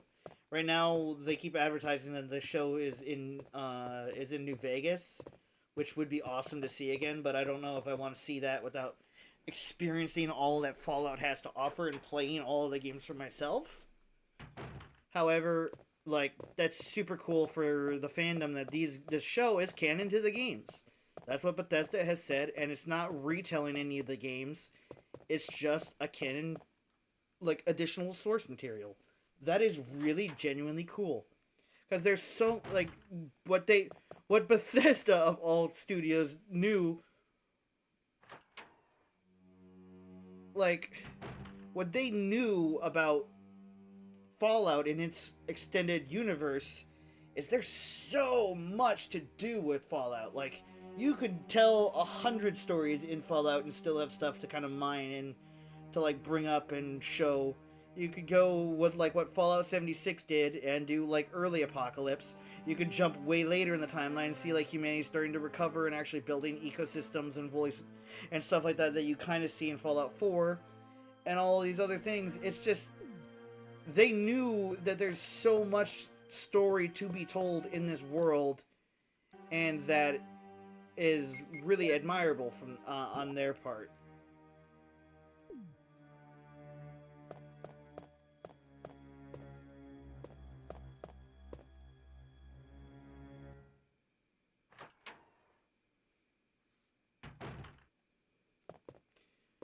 Whether it takes forever or not, Axel, I enjoy those kinds of video games. And I genuinely think it's really cool for Fallout fans that their TV show is not only really well acted and produced, but it's actually, you know, telling a story in that universe rather than just being like, what if we retold Fallout 1 on all of its entirety in like a 1 hour like mini episode, like mini movie kind of thing. Like that would be a terrible decision. And that's largely, even if you made a movie like 5 hours, you realize how much you would have to cram in to make it. It would be like watching the Avatar films, but like you already know the outcome, the story, and everything, and you're just like, what am I even doing here? You know, that's how it would be. You would just be watching this thing. You already kind of know what's going to happen, but you had way more fun with it the first time, and you're just going to watch it being retold by somebody who doesn't understand what made you like it in the first place. And Avatar is not like that. I'm just using Avatar as a length example. Like when you're in the theater and you're watching Avatar, it takes a long time to finish. But I like that at the same time. I like that it's a long movie and that there's a lot of time to develop these characters and these stories. Absolutely adore it, and I think that's really a clever way to tell a story. But it's doesn't make it any less taxing on the viewer.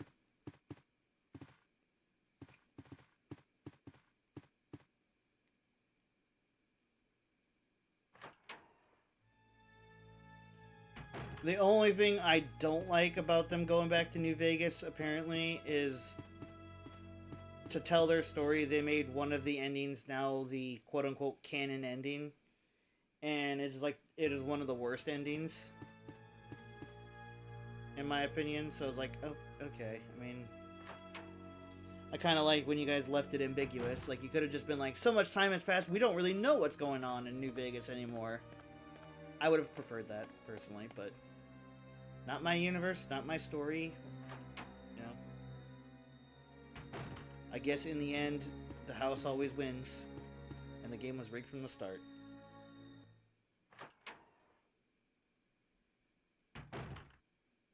Okay, I am lost. I don't remember where that one room was that we needed the lighter for.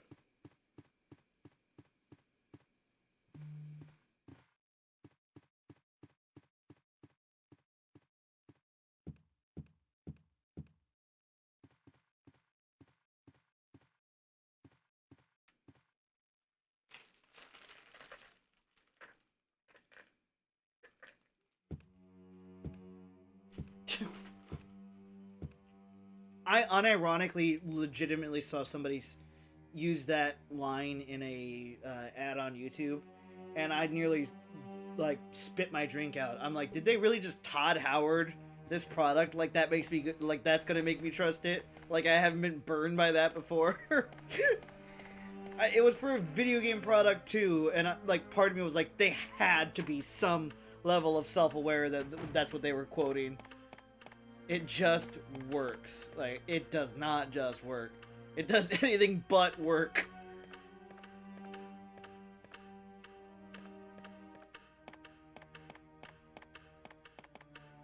I think the best way I've ever seen somebody use Todd Howard's "It Just Works" was, I don't know if any of you guys follow a YouTube musician known as JT Music.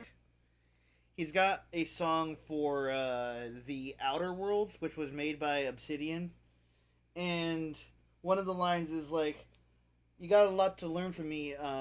They woke me up first. I only trust my gun, and it just works." And it literally does like the same like hand motion and everything. It was just like, oh, that was such a good dig. Because for those who don't know, Obsidian are the ones responsible for like New Vegas and a lot of the good Fallout games, and are not considered like the adders to the problem of like what Bethesda's done to Fallout.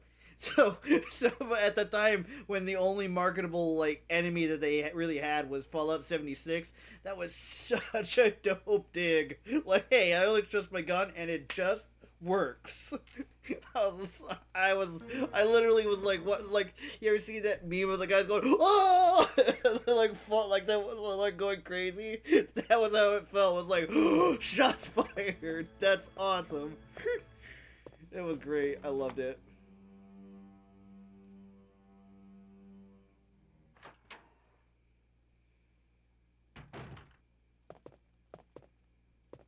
Oh yeah, Jill can play Moonlit Sonata. A fine grand piano. Do I have to find like the sheet music or something?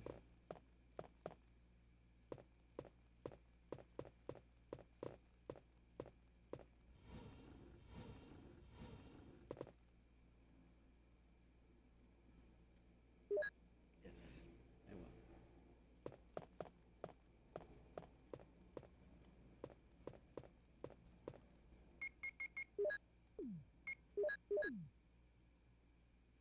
It's Moonlit Sonata.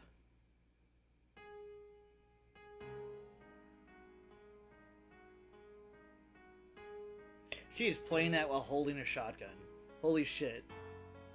Maestro Jill Valentine, everybody. Holy crap.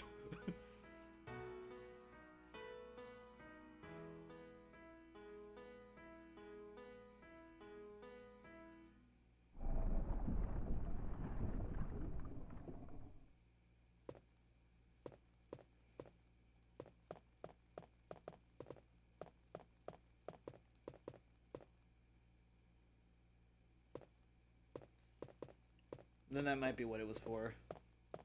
Which, I could be wrong here, but isn't Unreal Engine one of the hardest engines to use? It just looks some of the best in, like, out of a lot of the game engines. I'm pretty sure it's, like, one of the hardest to use.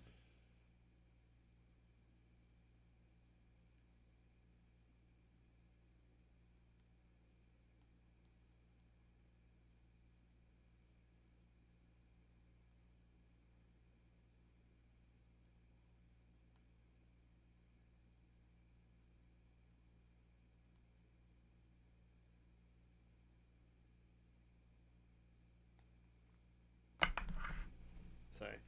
I'm just texting my artist.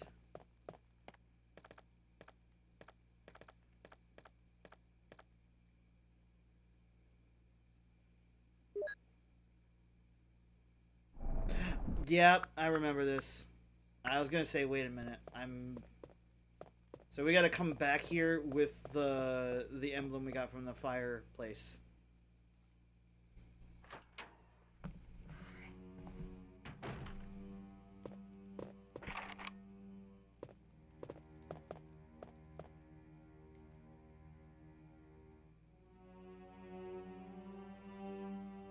Yeah, that's what I'm saying. Like, it's also just really hard to work with. Ooh, a certain someone. Ooh.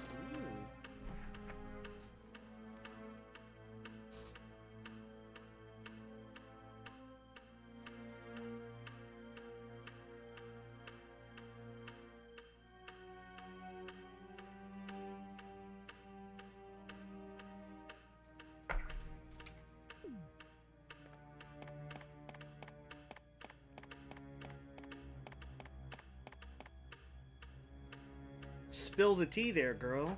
Who is this certain someone?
Sorry, if I'm pausing like that, then I'm messaging Noah. We are working on a new artwork for YouTube.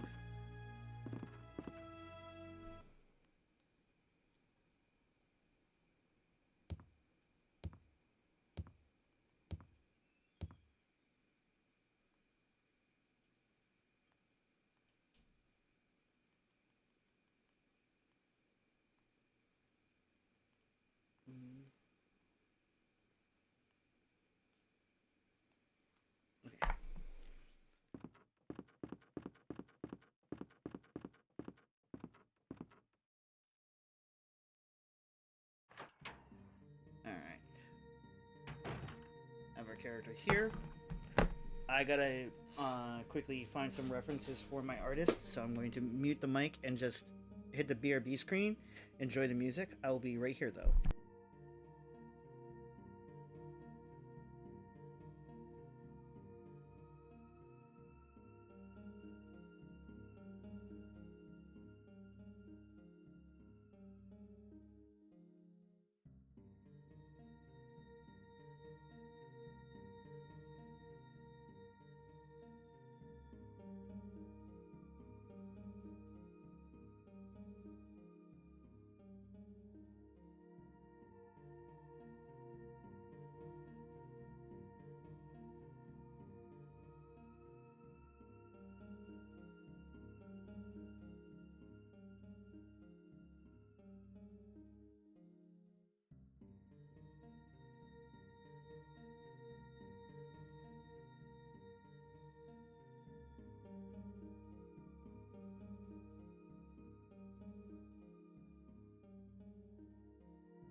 Okay.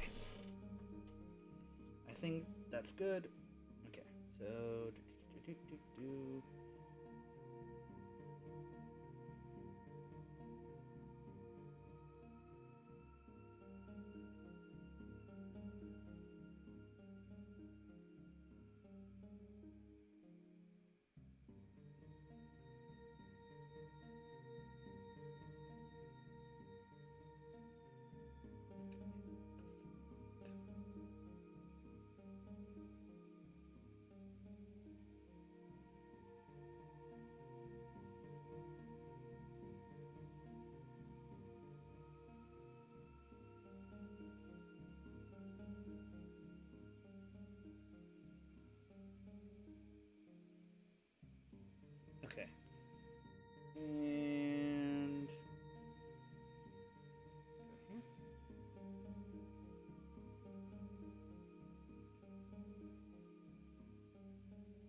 There we go. Alright. So I need my emblem.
Okay.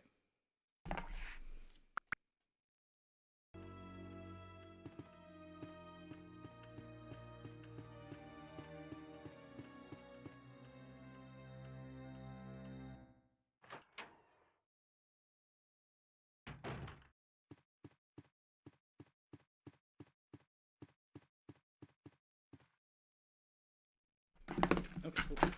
Oof. That was a snap catch. Okay. Okay.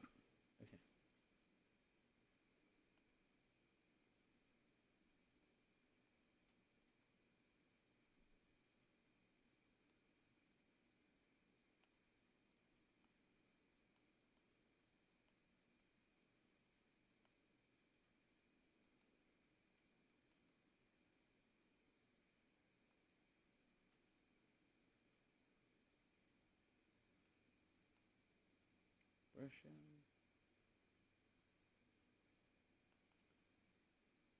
Up to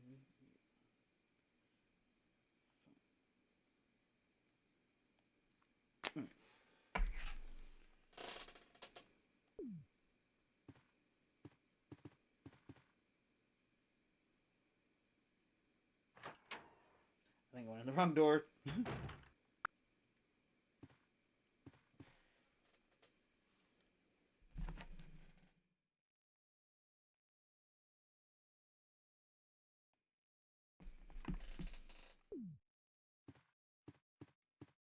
Okay. Pretty sure this. No, I'm supposed to be downstairs. Okay. Sorry. Sometimes I get lost in this place. It's kind of the whole point of the game. I try not to rely too heavily on the in-game map because it's not the greatest map of the world.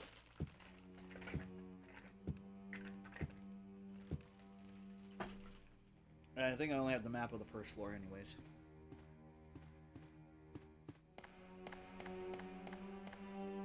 I believe I need to go into this room.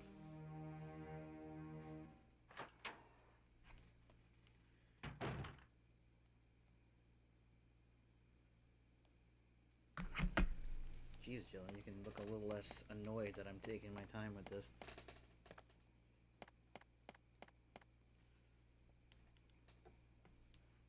Okay.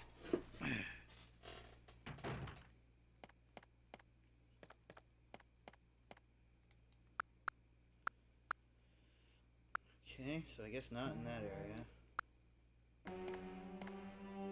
Maybe the blue.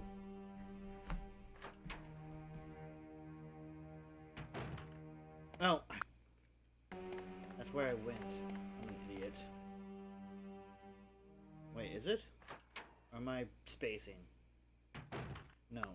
There's just blue lighting in the rooms.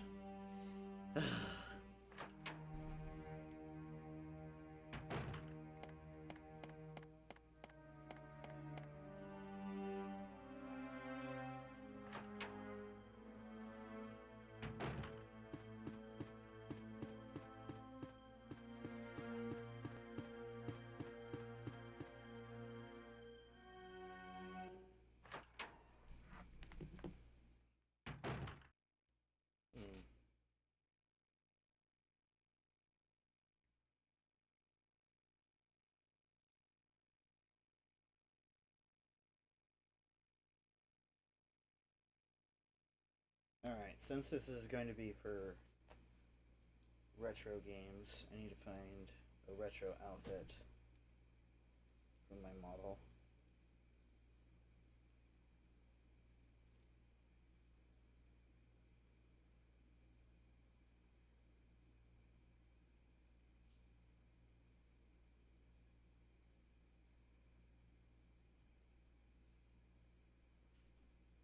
Hmm.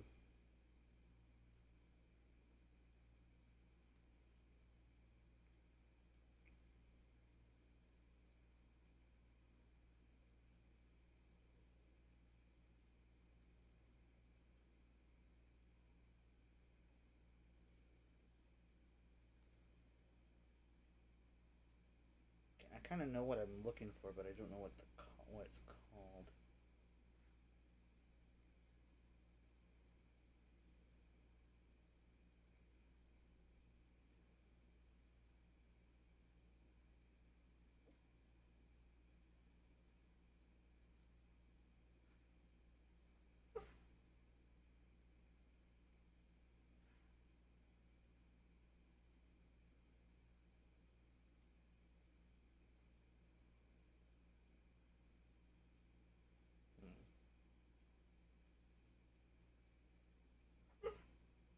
My dog is barking in her sleep.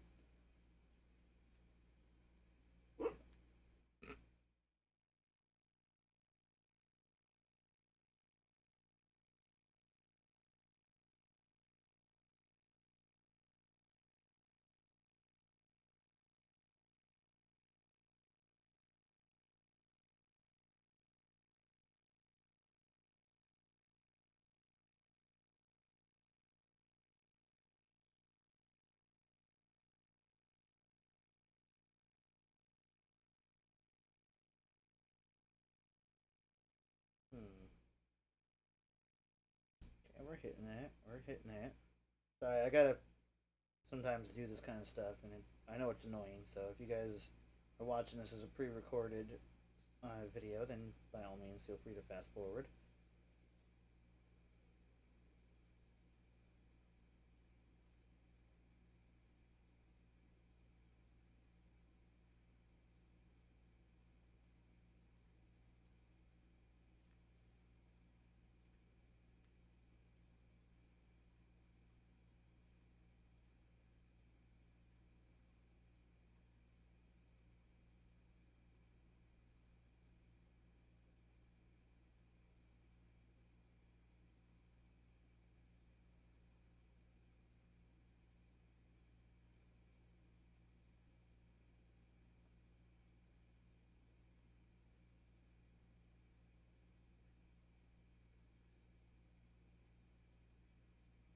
What do you guys think speaks loudly about 90s fashion? Because I'm seeing a lot of denim here. I don't really know if I would pull that off very well for this specific artwork.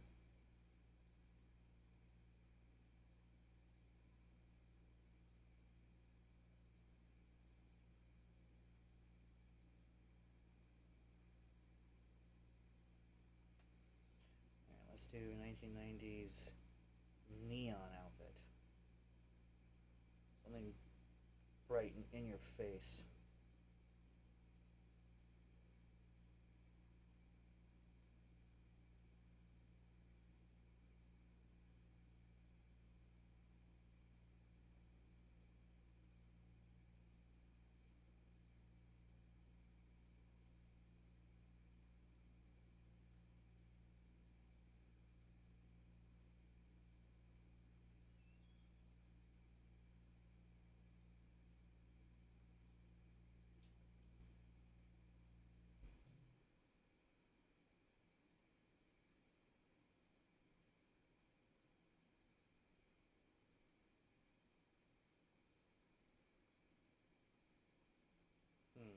Okay.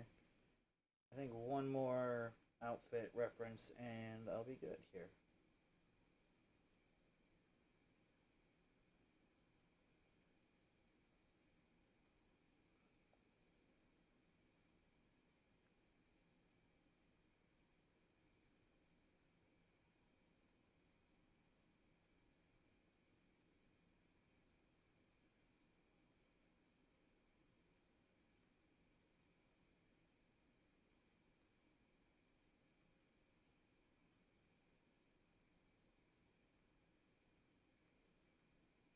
Okay.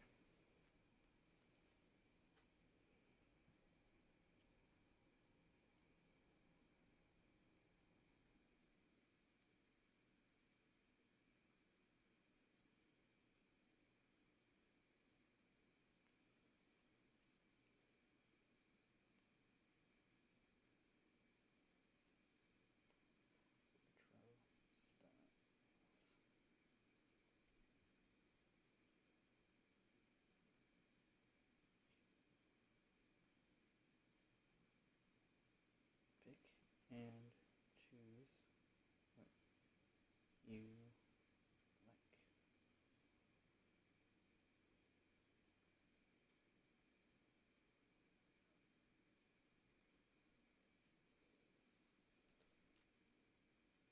Full confidence in you as always.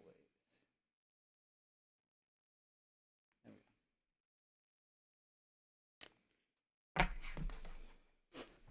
Alright, I think that's good. Oh, good. You know, speaking of that, we should probably save it. Alright.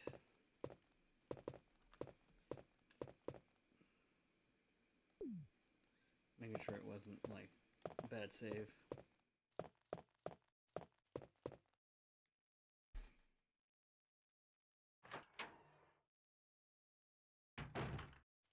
Nothing here.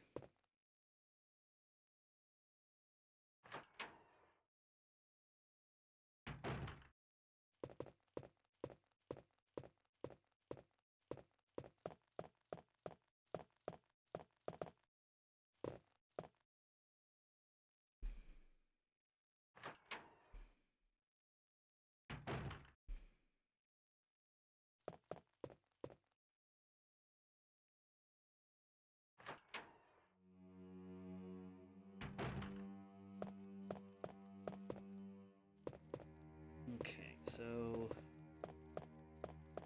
before we go upstairs, I want to make sure I went all the right rooms. Kind of check them off as we go. Might be this one.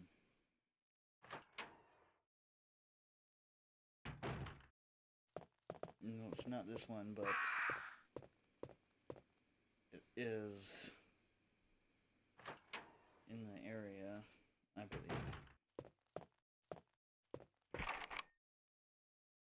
Alright, helmet.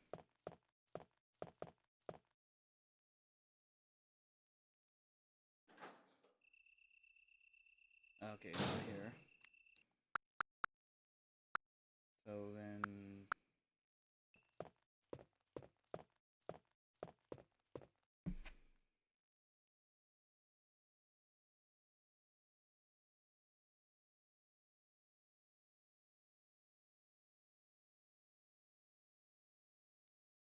Yes.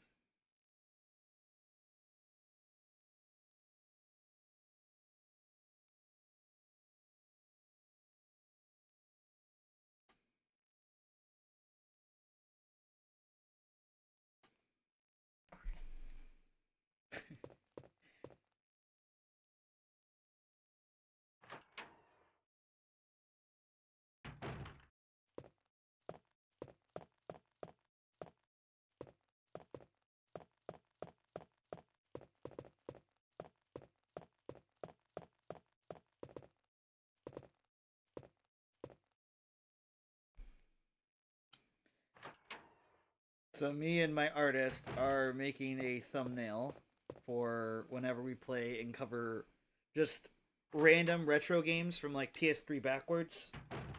Like that era of like early 2000s kind of games and backwards. And we are going full retro with it. Like we're talking like nylon, crazy colors. Oh, scheisse. I don't trust that dog. What the dog do? Yeah? Yeah, you want some? Alright. Obviously I can't shoot through that, so I'm not gonna waste it. My computer can handle stream on TikTok. Oh, damn. Oh, good luck. I'll be there regardless.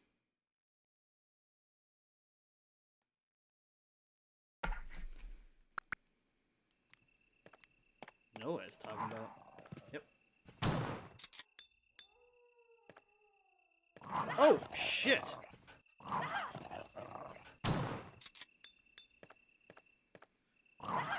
Holy crap, these dogs are durable. Okay. I guess we're going pistol.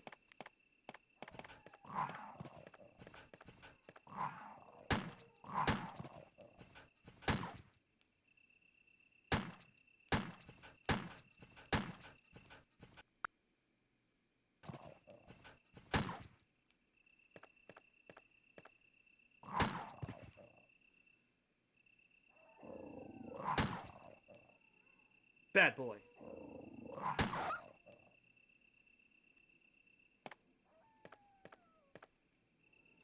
A rusty boiler, nothing strange.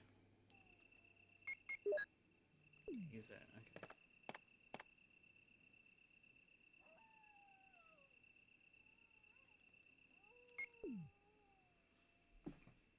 Alright, let's check our map real quick. Where are we? Welcome back. We were just wondering who's this lucky person you're you're playing games with. Spill the beans, girl. Spill the beans. Star. Ooh.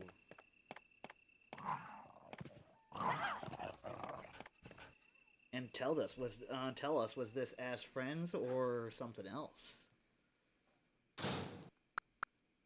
Because mum's the word over here. We won't say anything.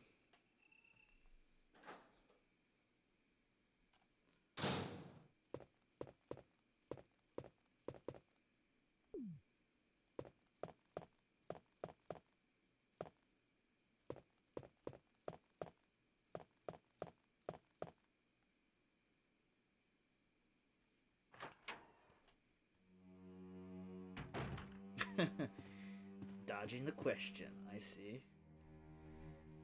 I see.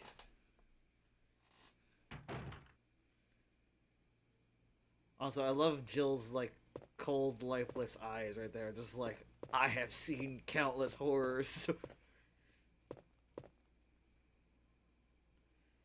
Yeah, I mean, I get that. Regardless of what it was, I hope you guys had fun.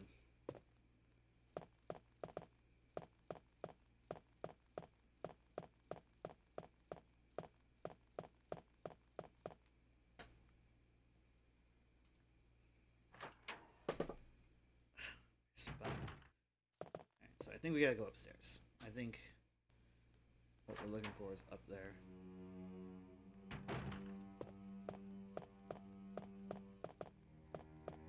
Which if it is, then it makes me feel like an idiot because there was a save room way closer than that.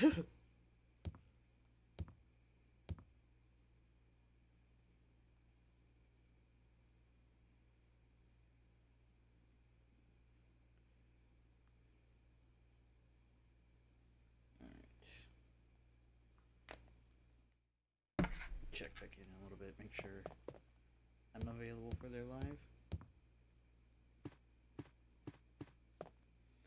Okay, so it could be over here. Sorry about all the pausing though, by the way. I was not trying to hold up the stream or anything.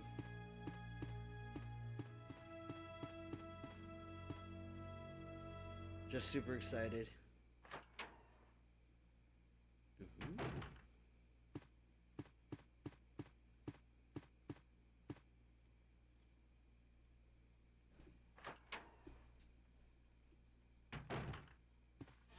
Okay, not there.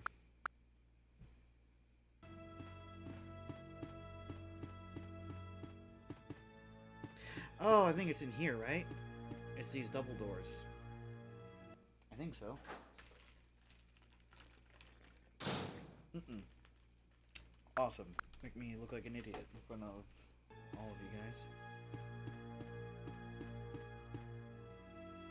Never claimed to be a smart individual, so I guess not in any kind of way over there. Okay, let's look at the map.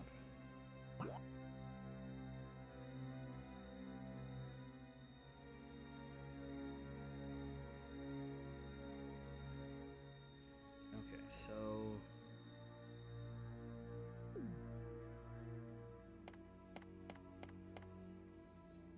clear this area over here.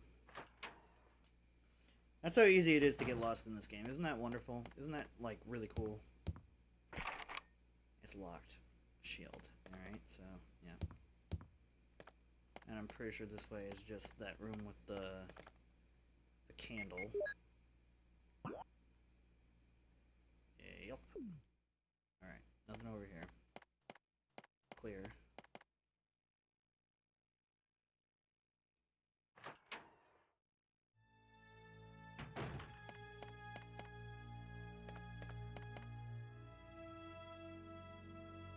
Richard from Bravo team.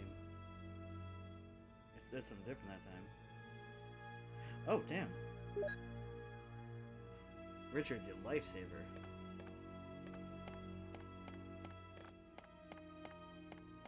Really hope he's dead now, because if he wakes up, he's got no ammo. That's gonna be not a fun situation for him.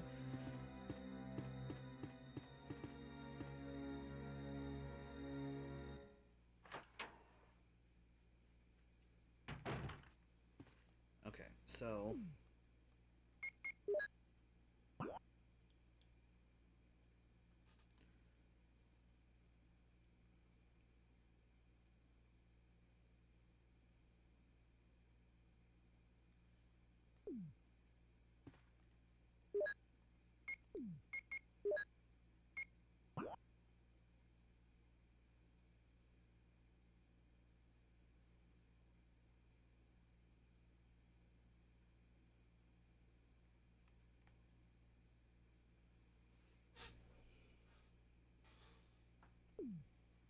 Okay, so it says there might be something down here.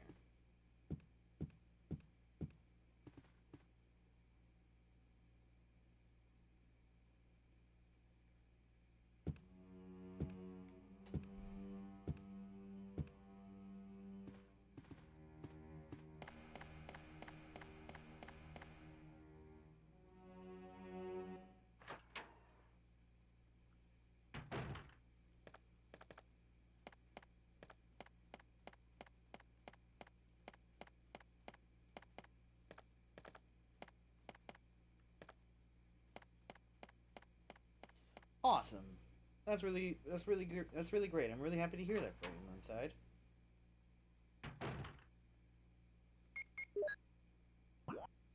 Probably just a rough bout of some seasonal depression then.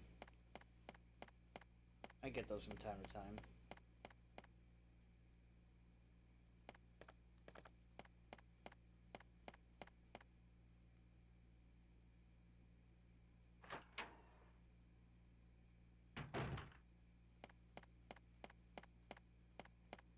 Okay, whatever we're looking for is not this way.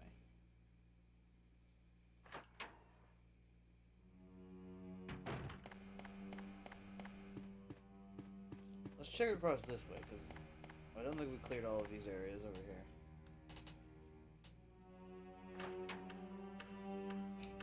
Thank you for the stream streak.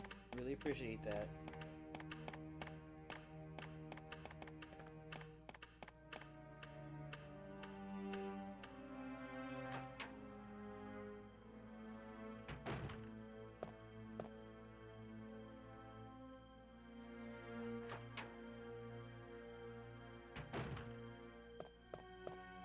worry, it happens.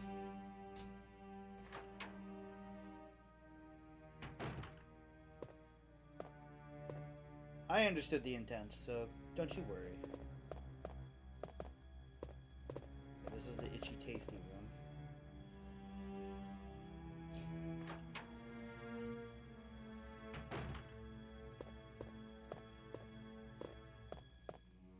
That's the tiger's eye room.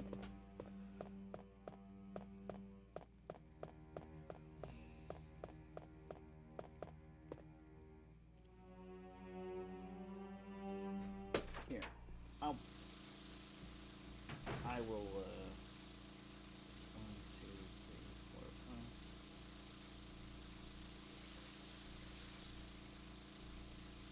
There you go.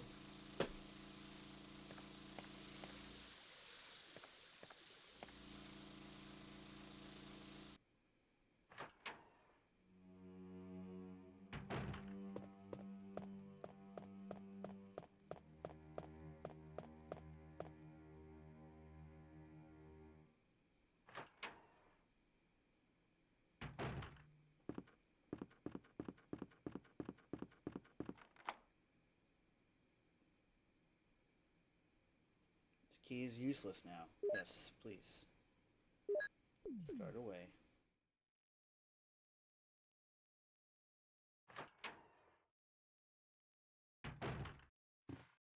Oh yeah, this is where you find the broken shotgun, so you could not trigger the door cutscene.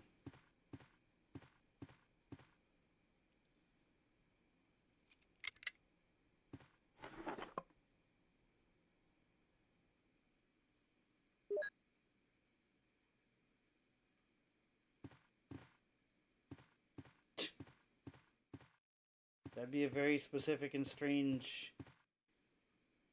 like, mod, but I don't doubt that it probably exists somewhere.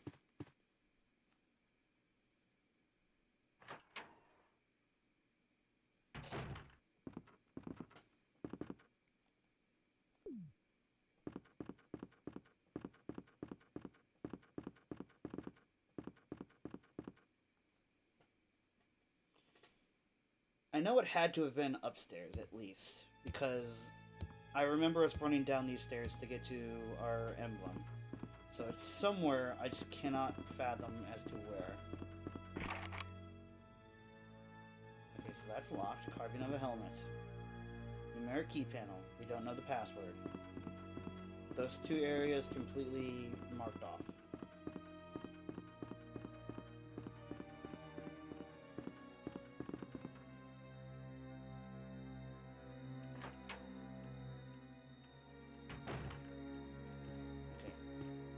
Above the dining room.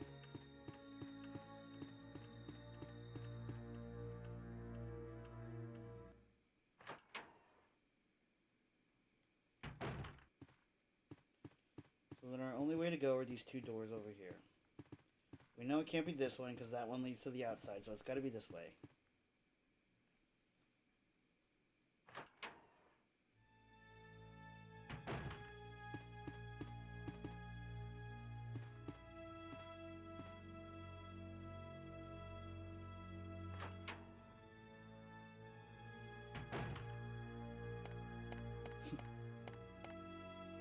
Been here before. That door is clear. We've been in there, that's the armor puzzle.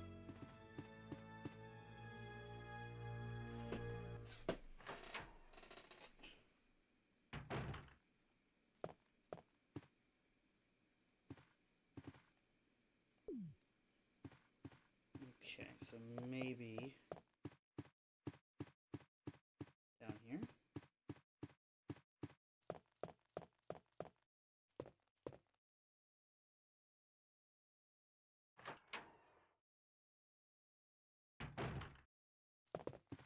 Yeah, well, this is not where I thought we were, but this is one of the places we needed to go. Can't use it here? What the fuck do you mean you can't use it here? Wood is put in the stove. Paper is on the wall. Use. Yeah, we can use it here, stupid.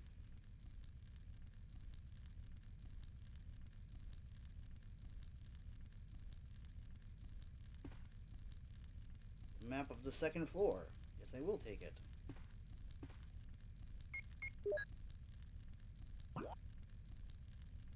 Okay, so now we can see where we are here.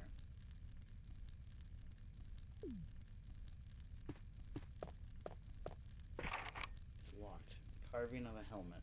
So that's a helmet key. Alright.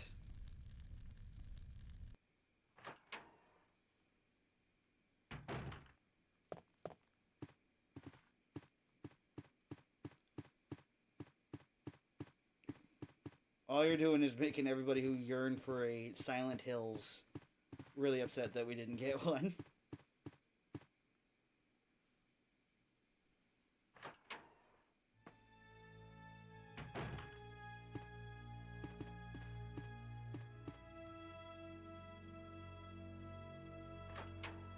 That would have been so cool, though.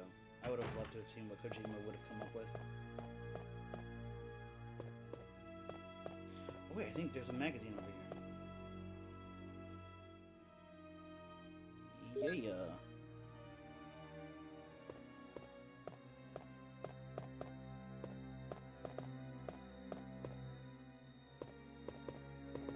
Okay, just wait, Cameron.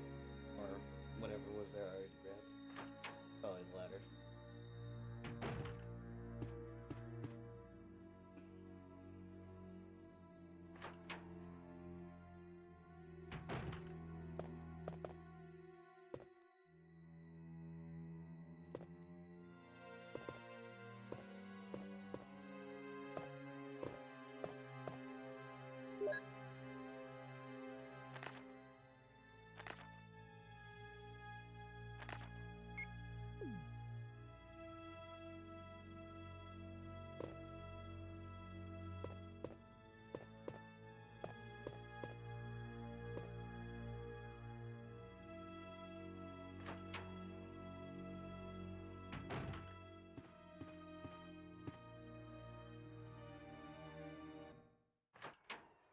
I do know that it was the kind of introductory in working with Norman Reedus that led to him choosing him for Death Stranding, I believe.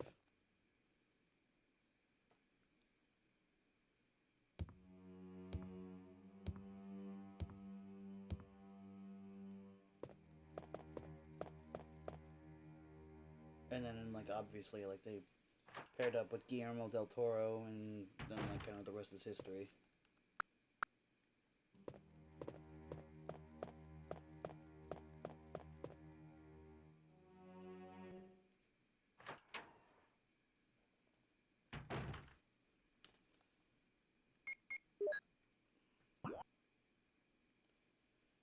Okay, so around the corner and around the bend.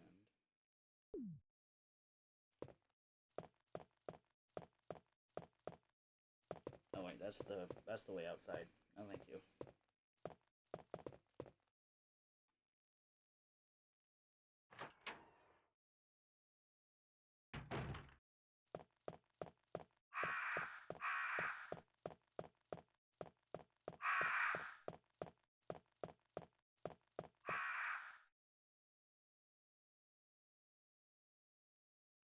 No.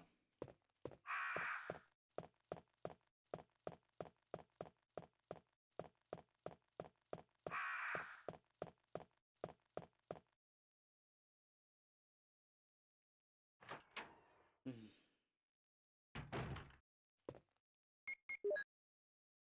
Okay. I am going to now go online because I know we've been there before, and I know we've beaten the original Resident Evil remake. I can't remember where the piano room is. Room location. Resident Evil.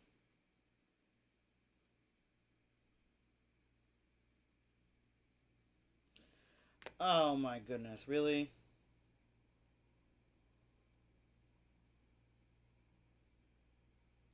Alright. Wow, I was way off.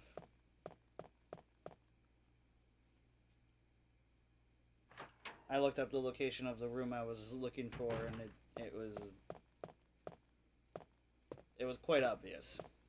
Okay, so wait, this should no take me. No, all right, I need the other way.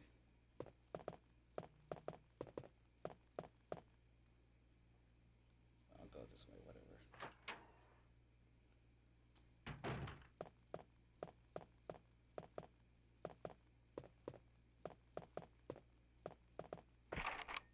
Locked, carving of a helmet. So then, no, I don't need to go this way at all. And this doesn't take me anywhere special, does it? Oh, it does. Okay, awesome. We'll go up here, we'll go around, we'll exit on the top of the second floor, go down to the first floor, and go to the room. So essentially, apparently, it was where Kenneth was. It was the first guy we saw getting eaten. Saving my game. Gracias, Spice Amigo. How you doing, my friend? Sorry, doorknob is broken.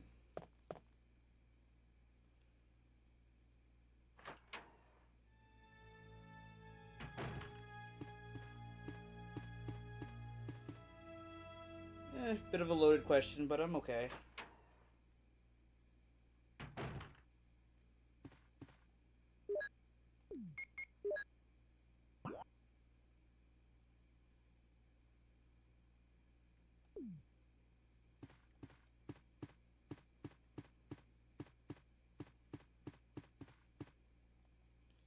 I'm pretty sure this leads to the room where we just got the map, right?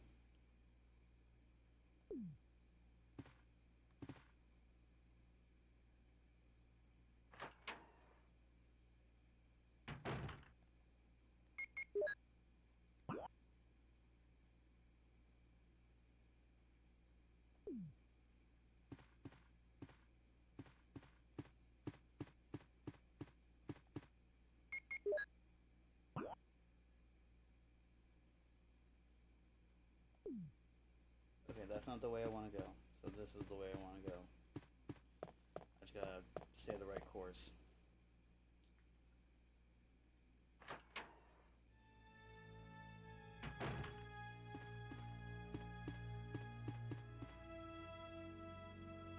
Wait, no, that's the exact same way I went before.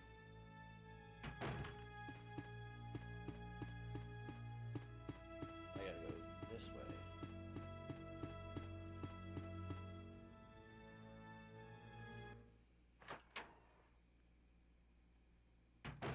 There we are. Now I know where I am.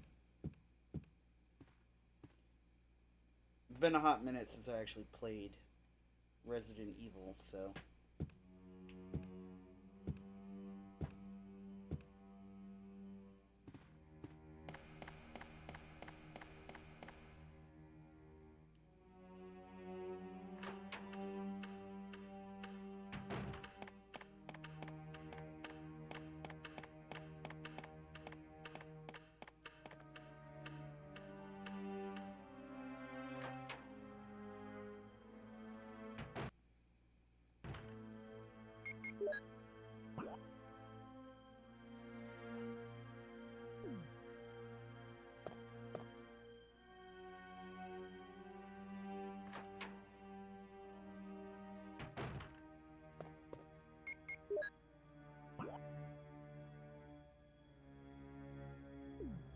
This might be where I want to be. Nope.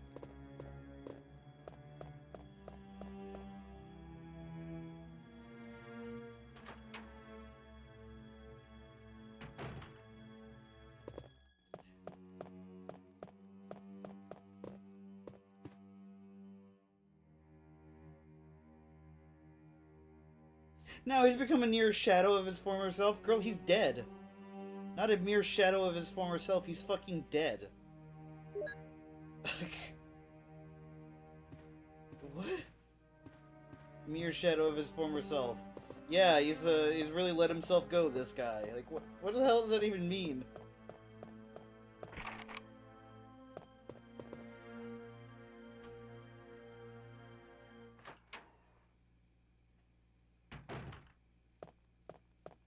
Okay, so now we're here again. Oh, goodness.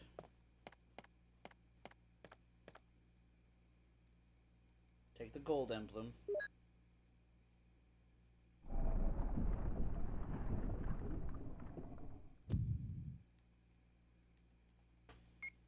Keep pressing the normal pause, thinking that's the in-game pause. Put the wooden one there.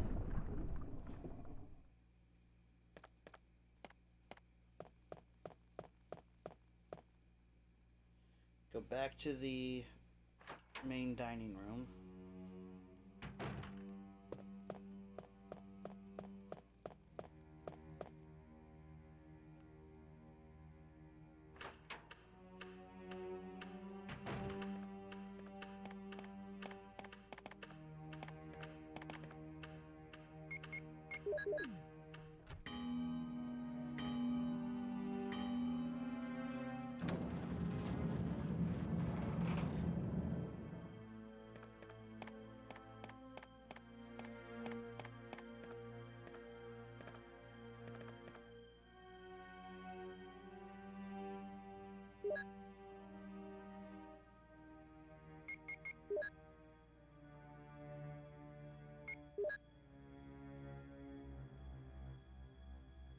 The shield key. Alright. I remember we I remember we saw a door that needed this, so.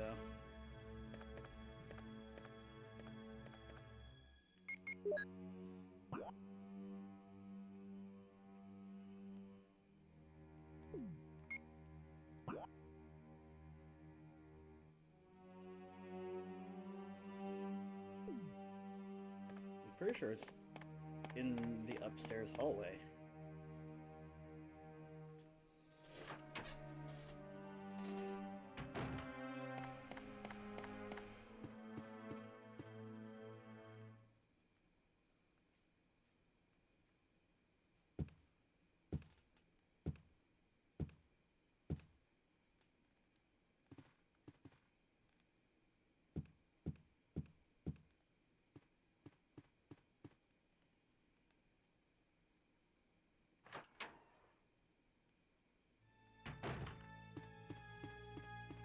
I think one of the best musical soundtracks for a video game I've ever heard is probably has to be Parasite Eve. And I haven't even beaten that game. I haven't listened to all the tracks yet. But it just had so many good scores. It was ridiculous. Pretty sure this was a shield, right? Helmet. Oh, damn. Okay.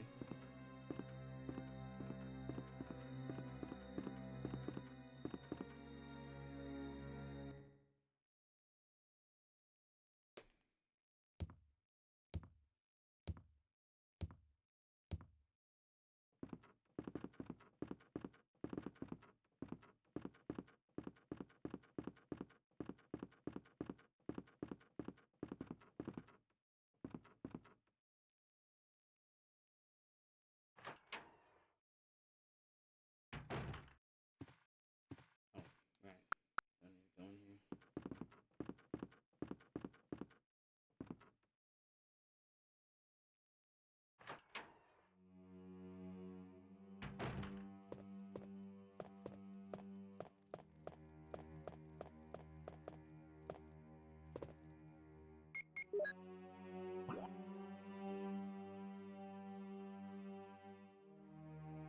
Okay, so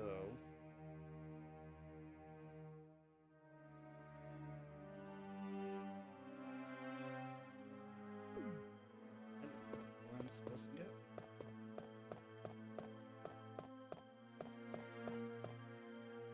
Probably across the hall then. That's probably what happened. I probably got confused.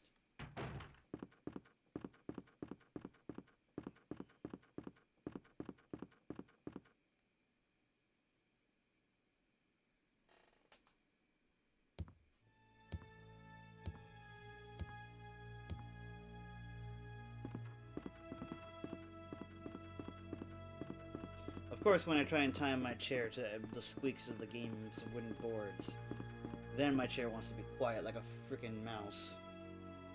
But every other time I'm just casually turning, it makes all of the creaks and all the groans in the world. Thanks, chair. You're a real one, I guess.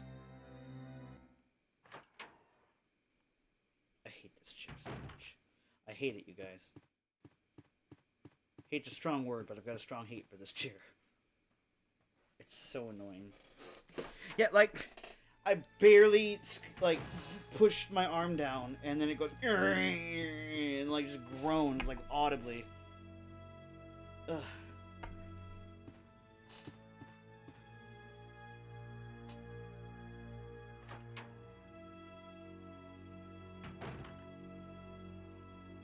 Jill ominously back there with, like, no eyes. Her eyes don't even render at this distance. Just like the Brock from Pokemon. That's funny. I don't know why I think that's funny, but it is. Just like Jill having, like, anime girl expressions is kind of funny to me. Would have made her a lot more endearing in this first adventure. Arguably, she probably would have, like, sort of immature expressions. I mean, she's 23. Which is insanely young to be a police officer, especially somebody who's, like, akin to SWAT.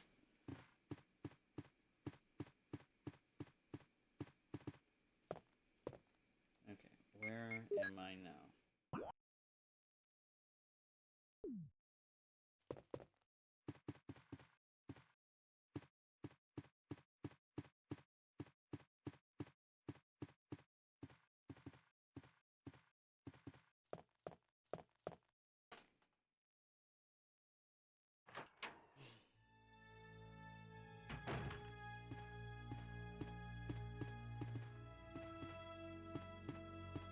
Okay, not those two doors.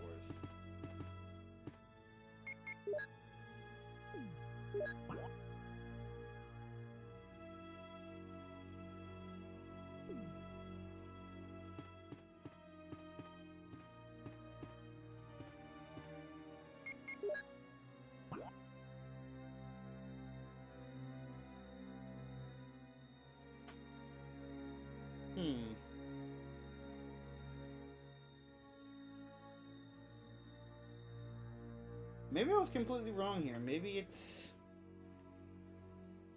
something to do over on the left-hand side. Or maybe it's that hollow room down there.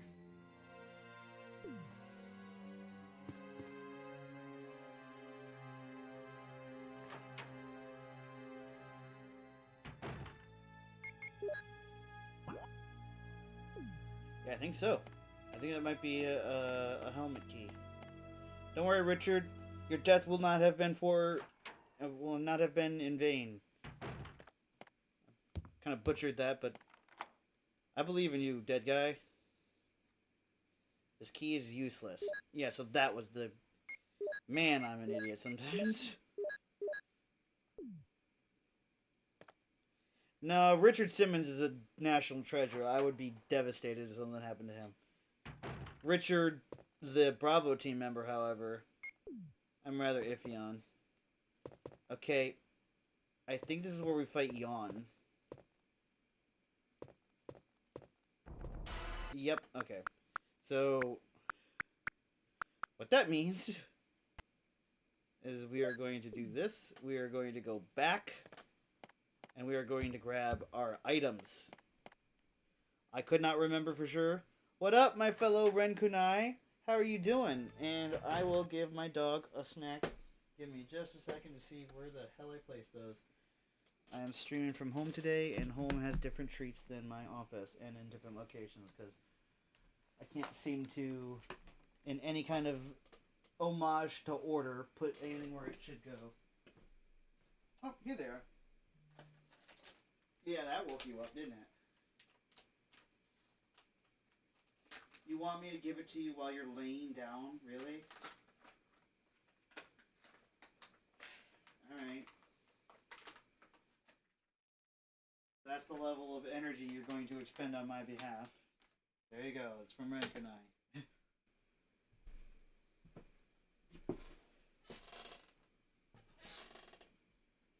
Nice. Sorry to hear that, Ren.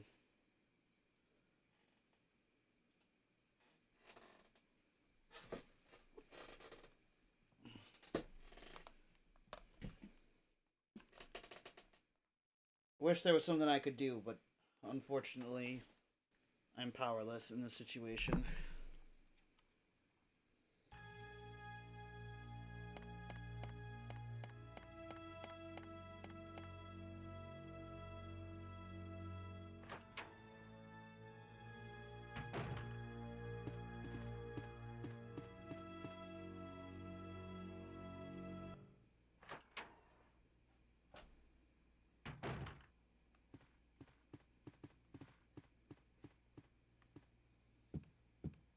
Well, we're all here for you, Ren.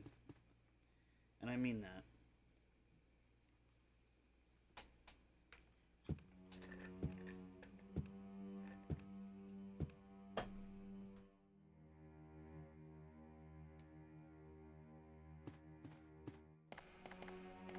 No, you're understandably annoyed about it. I went the wrong place. I went the wrong way. Bitchy would be unfounded and with no reason, just being rude for the sake of being rude. My stomach just growled. That was pleasant. Bitchy is not what you are.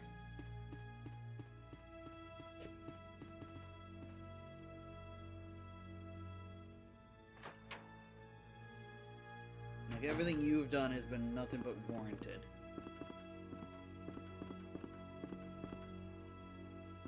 Yeah, I'm happy I'm revisiting Resident Evil 1 as well. Hi, Losu. Okay, so downstairs. We're gonna grab our quote-unquote bazooka, as this game calls it. It's not. It's a rotary grenade launcher. Thank you for the shout-out to the legendary Yolosu. If you guys aren't already following Yolosu, please go and do so. Yolosu is one of the best streamers I could ever recommend to anybody. So I believe if we do this right, I believe we don't get, like, hit with poison.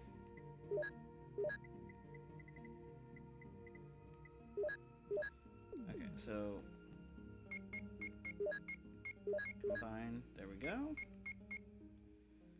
I don't think we need the lighter, so I'll put the lighter up.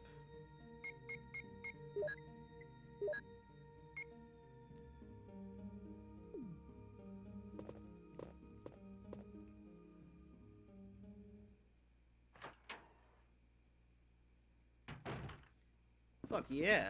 Get yourself some dance moves.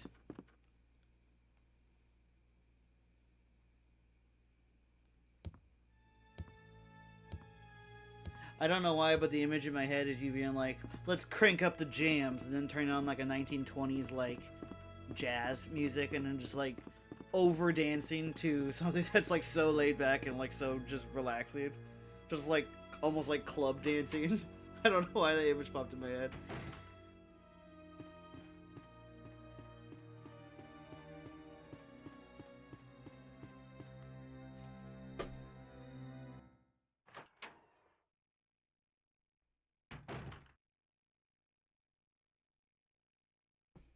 Alright, just in case Lucy can't hear because she's in the ads. Okay.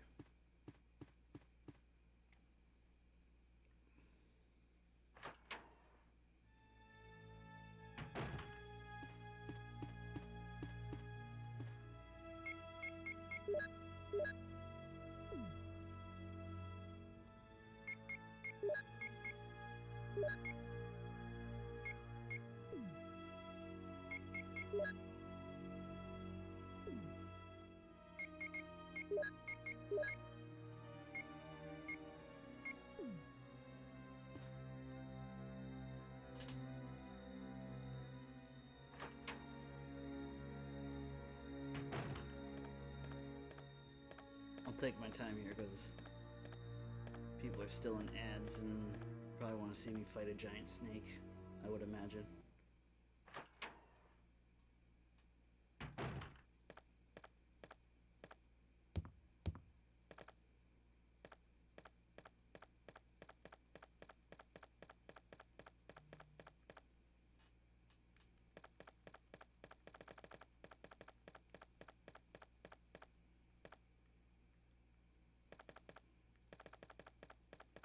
Just messing around. Alright, ads should be over. Hello, everybody. Don't worry, we're about to fight a boss, and while that's going, I will be silencing the ads. So, sorry if anybody was joining in and got ads. That sucks, I know, and I'm sorry. We are going to save it right here. Alright. Let's kill ourselves a giant snake.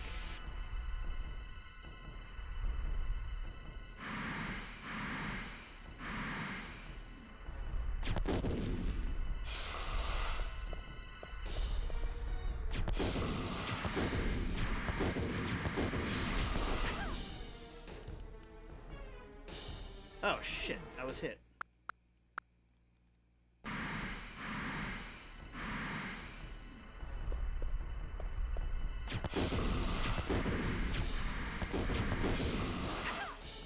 Fuck.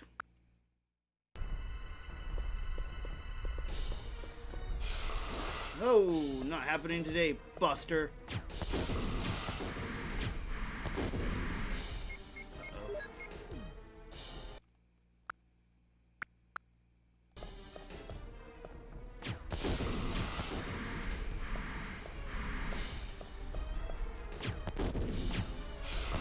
Oh, fuck.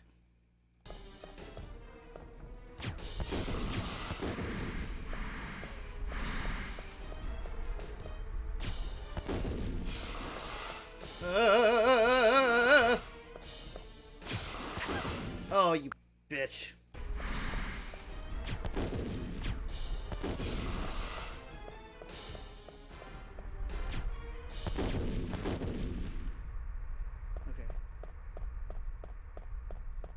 Okay, I believe Yon is leaving. And no poison.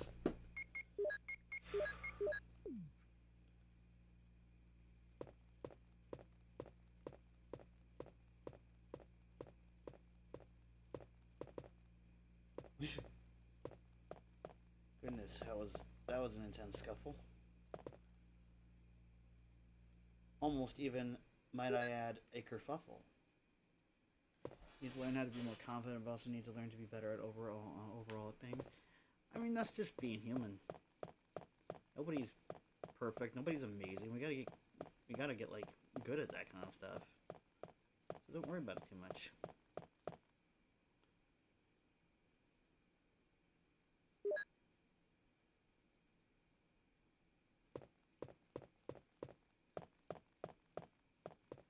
Man, Capcom are better than me, because if like the player had avoided that snake biting them the whole time and didn't have to use the poison effect, I would have made it so when you grab that, it immediately just like snaps you. What? How so? And why won't it let me snooze the ads? That doesn't make any sense. Oh, that's annoying. Well, I didn't use any of my snoozes this time. What the fuck?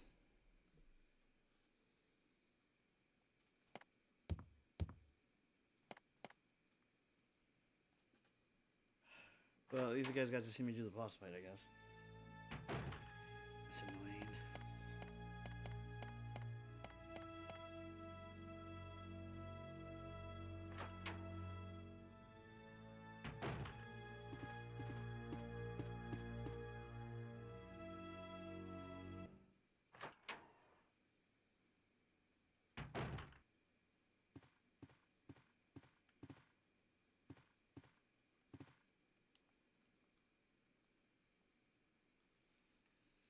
Okay, so